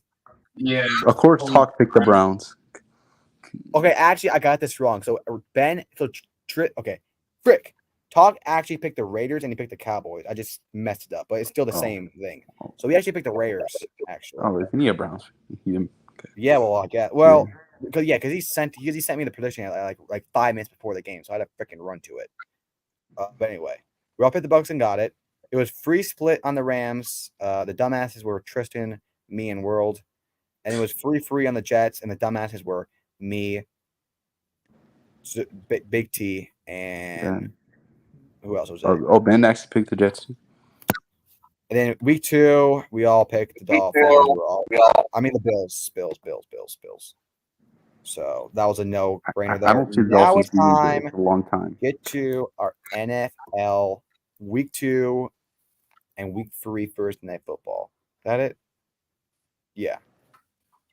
Okay. NFL, baby. I got to see my screen, right? We all good? Yep. And I'll just Wait, add it. I'll just add in the predictions when we're done with this. I think that will take too long to go. Bye. bro, All right, I don't trust Vikings you, so I'm versus gonna track Niners. it. Not fair. Sam Darnold revenge game. Oh my god. Could have never freaking cut me. Hell yeah. The upset of the week. Weapon last year. Yeah, they did beat it though. They did beat the 49ers without Justin Jefferson. Yeah. Oh my god, actually I'm talking on my ass. I'm sorry. I'm going Niners. I'm sorry. You can pick the Vikings, I dare you. But I think it will be close, honestly. I will. And I hope the Vikings win. I hope I'm Dang wrong. it, dude. I want Vikings to win. But I'm going wish you Niners. wouldn't- Dude, I actually wanted you to pick the Vikings. I had to show my Motherfucker. titties a Wish bit. you were taking the Vikings. I'm going I Niners. really want to, and I'm so close to, but I just don't know. Bro, They're- just do it. Just do it. Just do it for this game. Just do it. I know you want to. You're fighting. Just do it. All right, I'm doing heads or tails. All right, heads. Because you is really yes. want to. You just can't. Like, you. I do, dude, because they don't have Chris McCaffrey, and All right, wait. And they what's did heads? beat them What's without heads? Jay Jettas last year, even though obviously they had a better okay, quarterback. heads is yes. Frick. All right, fine. Upset of the week. Sam Darnold revenge game. Let's go. Vikings. All right. Underground's going Niners. World, who do you got? Gotta go Niners. Evan. Are you asleep? I would want to pick the Vikings, but I got to go Niners. But it's actually going to be a closer game, I predict. Who you got, Evan? Oh, freaking Niners, bro. I just said it. Well, I just had to make sure. You're kind of on the spectrum. All right. Super Bowl rematch. I think it's going to be ass. Honestly, I could see the Patriots winning, but I do not think it's going to happen. I think Seahawks will win. I just cannot fathom the Patriots being 2-0. That does not feel right. So I'm going to go the Seahawks, but honestly, there could be upside. Evan? Seahawks, I think, will win this game. World? Seahawks, they own us in the regular season, and I just don't see the Patriots. You guys have no beat the hope in Bengals, your bro. team. What do you just said? Hey, look. They always beat us in the regular season. You just beat the Bengals, dude. Hey, I'm going to have an extra run. I don't care. I don't see the Patriots going 2-0. Like, I just don't see it. Yeah, but you should have some sort of yeah, dude, you have no off faith or even bias. Like, yeah, it'd be nice to win at home as our home opener. It'd be nice to go 2-0, but I just don't see it happening. Do you want to really win, or are you just? Because it feels like you don't want to win. Like It'd be really nice, but I just gotta be a realist, though. A little too real. Okay, And let's be honest. We want that top pick. Like, come on, Bro, World, you are glitching it. I think I'd rather know my team's good now than need to draft pick fix it. But Tristan, who you got? All right. Hey, I'm gonna have an extra one. I'm actually gonna go Patriots. F it. Not crazy to say. Not crazy. Oh, Hey, but I have them losing the next few games though. I have them losing their next few games. All right. If you want to be a realist, fine. But you have to say picking the Patriots is not crazy after they just beat the Bengals. All right. Like I understand that, but how do we know it's not a fluke? It's not, next game. How do we know? Dude, I have them losing the next few games. I just How do we know can it's not a fluke? game. Like, Bengals have a track record of starting out slow. I'm just saying. Okay, and how is the Seahawks not almost losing to Bo Picks and the Broncos not a fluke? I understand that, and I think it'll be a close game. I think it'll be like a 17. You have like a love-hate relationship going on. We got it. All right. Okay. Listen. Commanders. Listen to me before you guys say anything. Bro, Daniel Jones. I almost listened to you last. Hold on. Daniel Jones is 5-1 against them, and you can say what you want about our defensive line last time. They have the worst offensive line in the NFL. We're going to be able to get to the quarterback, and the Bucs are going after Jaden Daniels, and he barely got out of pocket, and that was with a Whalers defensive line. And Daniel Jones in his 7 games has 10 touchdowns, 3 interceptions. That is insanely good.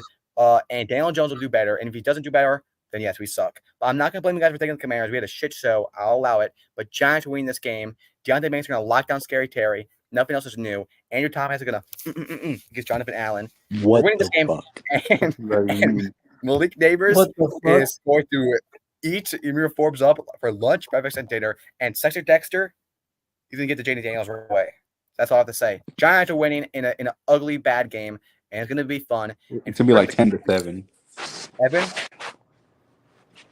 Did I not already say Commanders a million times? Okay, kill yourself, actually. World? Well, I am never picking the Giants again because that screwed me over in week 1. The only time I'm picking them again is when they play the Panthers. When they play the Panthers, Nah, that's I'm probably still when I'll pick picking them. Panthers. Dude, it depends on the Panthers go through the entire Commanders. season. Jaden Daniels. Get ready to meet your new father, Jaden Daniels. Let's go. Got Commanders winning. It's the home opener for them. Jaden Daniels is going to run right through that defensive line. Gritty on that end zone. Dude. Gotta go with Commanders, man. Did you not Commanders watch the are gonna- Buccaneers game? I Commanders are gonna know you own don't the- watch the games, World, but did you not watch the Buccaneers game? He was under pressure every single damn play. You can't tell me Dexter's not going to get to him. I did watch. I understand the defense is ass, but your defense isn't that much better, though. You think? Okay. Dexter Look, I'm Lawrence, sorry. Devontae Brown, Brian Burns, not Bro, you fair. Sam Darnold look like prime Brett Favre, bro. Like, what are you talking Yes, about? yes, he played good with the best offense in the NFL. Yes, he did. And by the way, they have a way better offensive line. So don't even give me. You don't know ball first shit, dude. Whatever. Go ahead, Tristan. Look, I just can't trust the Giants right now. Like after that shit show, look, it's gonna be a close game, but I have Commanders winning. All I can ask is give me one more chance. Give him one more chance, Tristan. One more chance, dude. Fuck, fine, I'll Daniel fucking Jones is pick the 10. Giants. I'll Daniel fucking Jones is pick the 5-1. Giants. All right, listen. He owns the Damn it, Commanders. Tristan. He owns the Tristan, Commanders. I have to do it. Tristan, we have to go 16-0 together. Listen, Fine, look, give him one more chance. If they lose this game, never pick for him again. Give him one Okay, more look, chance. Daniel I Jones is picked him. 5-1. 5-1 against them. he's 5-1 against. I'll pick the Giants. I'm too scared. The Commanders have a really terrible O line. Smart man. I hate it though. I wanted to pick Commanders. By the way, if we lose this game, it's time in DeVito time, bro. It is time in DeVito time. Keep Daniel Jones after week 5. After week 5. No, frick you, no. Chargers, no more to be said. Chargers. J.K. Dobbins is going to go for 200 yards. I have him starting over Stephon Diggs, by the way. That's right. Seriously. Yes, dude. Bro, they run a 3-4 defense, and that's a defense that Harbaugh played against. Alabama has the exact same scheme as the Panthers, defensive wise, and their running back had 200 yards. And they have a best offensive line, one of the best offensive lead against one of the worst defense, and it's going to be raining. I studied all day for this just to make sure to put him over Stephon Diggs. He's going to go off. All right. So we all got Chargers here? Yeah, Chargers might kick their ass, Don't be surprised if it's a shutout. Don't be surprised if it's a shutout. Upset. You go of ahead, the go ahead, go week. ahead. I'm taking the upset of the week. I'm going to take the Cowboys. Wait, upset what? I know you didn't. We're at home. What are you talking about? Upset? Upset of the Yeah, week. I'm taking the upset. Cowboys. Shut up. It's not an I upset. don't know how that's an The upset. Cowboys are winning this game. The Cowboys. I think it's actually be low scoring because Saints have one of the best defense in the league. So our offense gonna get shut down again? So Bro, I thought you said like a week ago Saints had the best defense. No, they don't have. No, they had the best secondary. No, I never said that. I said they had the top 3 defense. Oh. Teams don't have the best defense. The Steelers and Ravens are better. Thought you were yapping your ass off. Maybe even the Browns. Actually, I don't know about the Browns. but I got my team winning. I have Dak playing a better game than last week though. But honestly, I won't be surprised if Saints win. Yeah, this might be a trap game, dude. It might be a trap. World. Cowboys, it's the home opener for them. Yeah, we remember happened last time they were at home.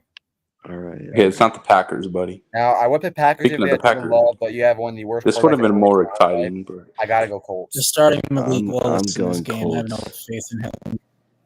Sure. Tristan. Anthony Richardson's gonna have a field day. Like, I don't know about that. It's definitely second. probably a good game. I have Colts winning, obviously. Oh, Okay, now this is actually tricky because See, I feel like the defense can get to them, but I just don't trust Watson enough. Even with that Jaguars sorry defense, I got to go Jags. I'm sorry. Brian Thompson going for 200 yards. I'm gonna go Fags. I mean Jags. Bro, we're gonna get freaking banned. World.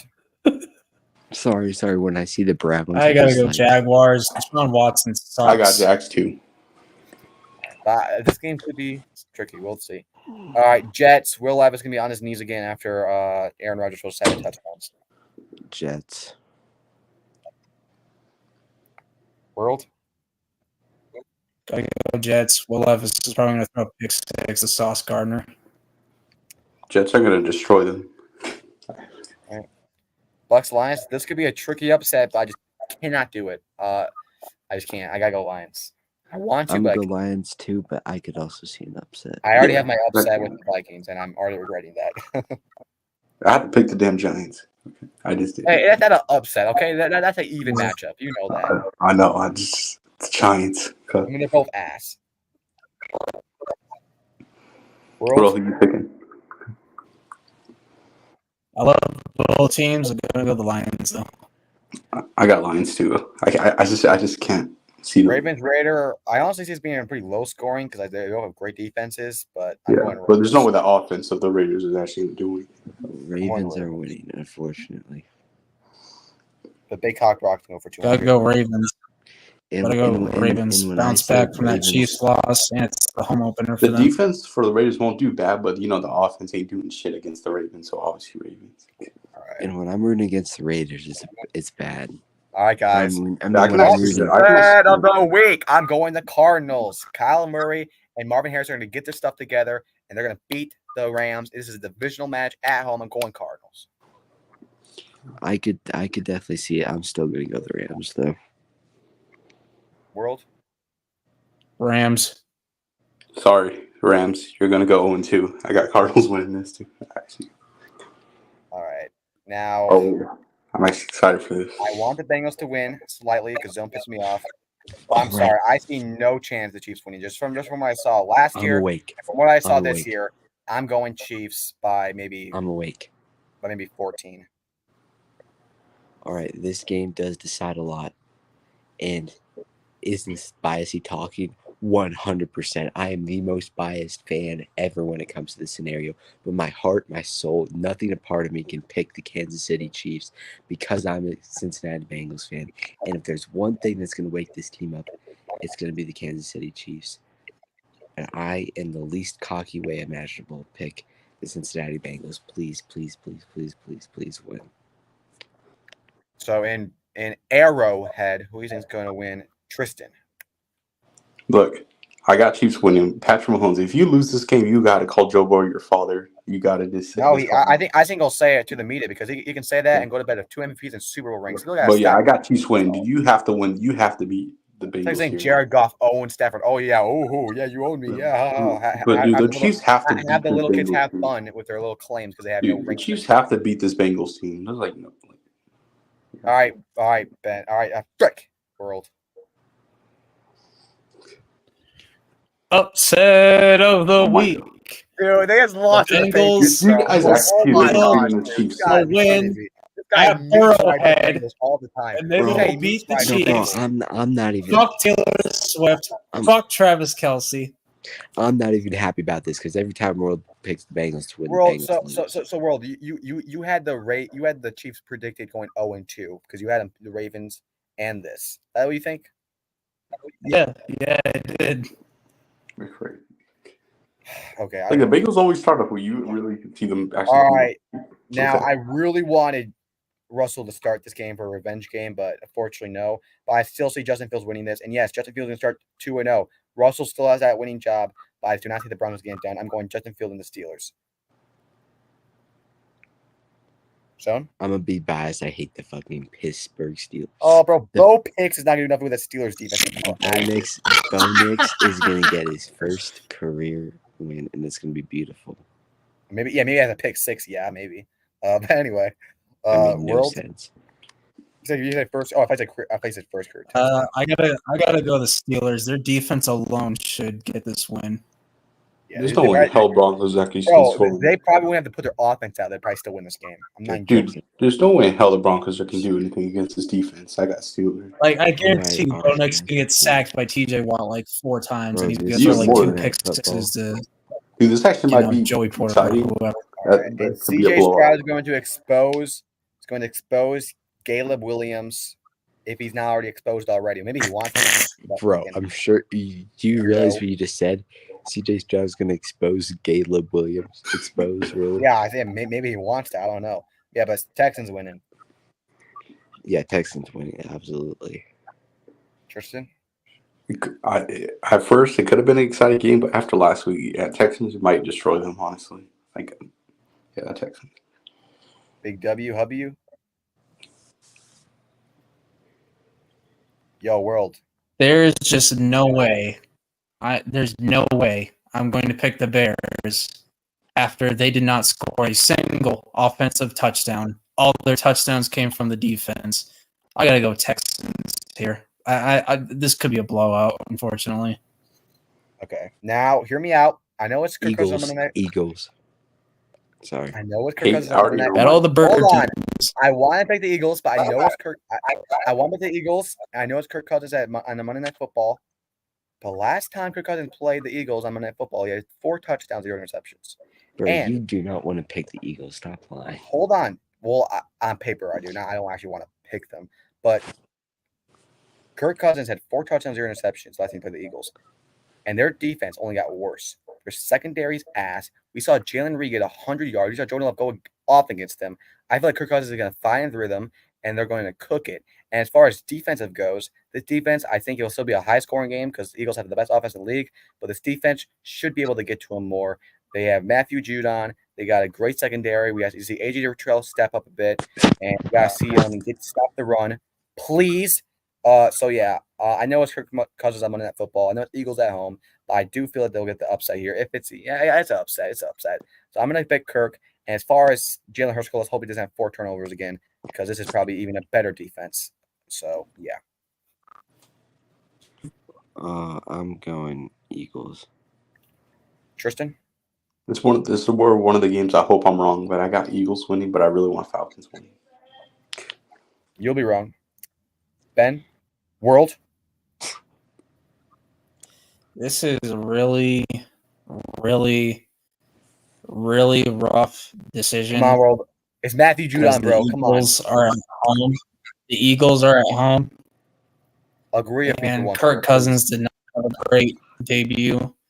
But to be fair, he was going up against a really good defense. First game back from the ACL injury.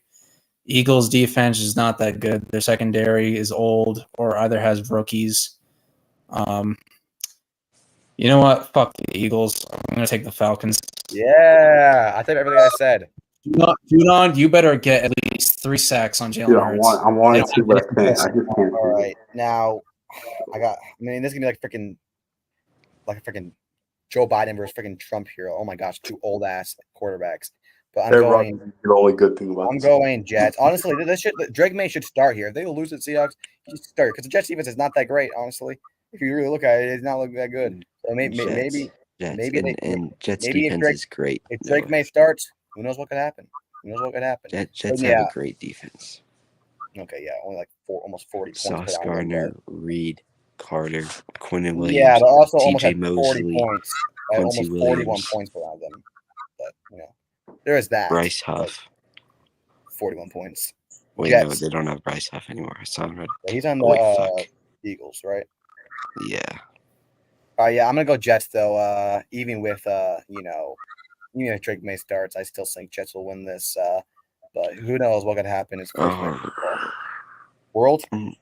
Actually, never mind. We don't have to ask you, Tristan. Gotta go Jets. Jets have to. All right, so we all got Jets there. There's our picks, guys. No, not. Oh Bo. my God, that's gonna be a Giants and Browns. No, game? I'm not Shit. watching. No, I'm not watching Bo Nick's highlights. That's our NFL Dude, picks. Daniel guys. Jones for Deshaun Watson next week. Oh yeah, I can't wait for that. I'm gonna kill myself after that game we lose to Sean Watson. Anyway, there's our picks. A long ass live, but hey, NFL's back. I missed these lives. I missed Because you and Zoe were going off on like 40-minute rant. Bro, Yeah, I'm well, so I was right. He fucking- was wrong. What else? Like is you there? guys are arguing for like 45 minutes. All I'm saying is I'm always right. So anyway, thanks for watching this live. Keep gripping hardly on those Dexter Lawrence balls, and peace out. Common. Okay,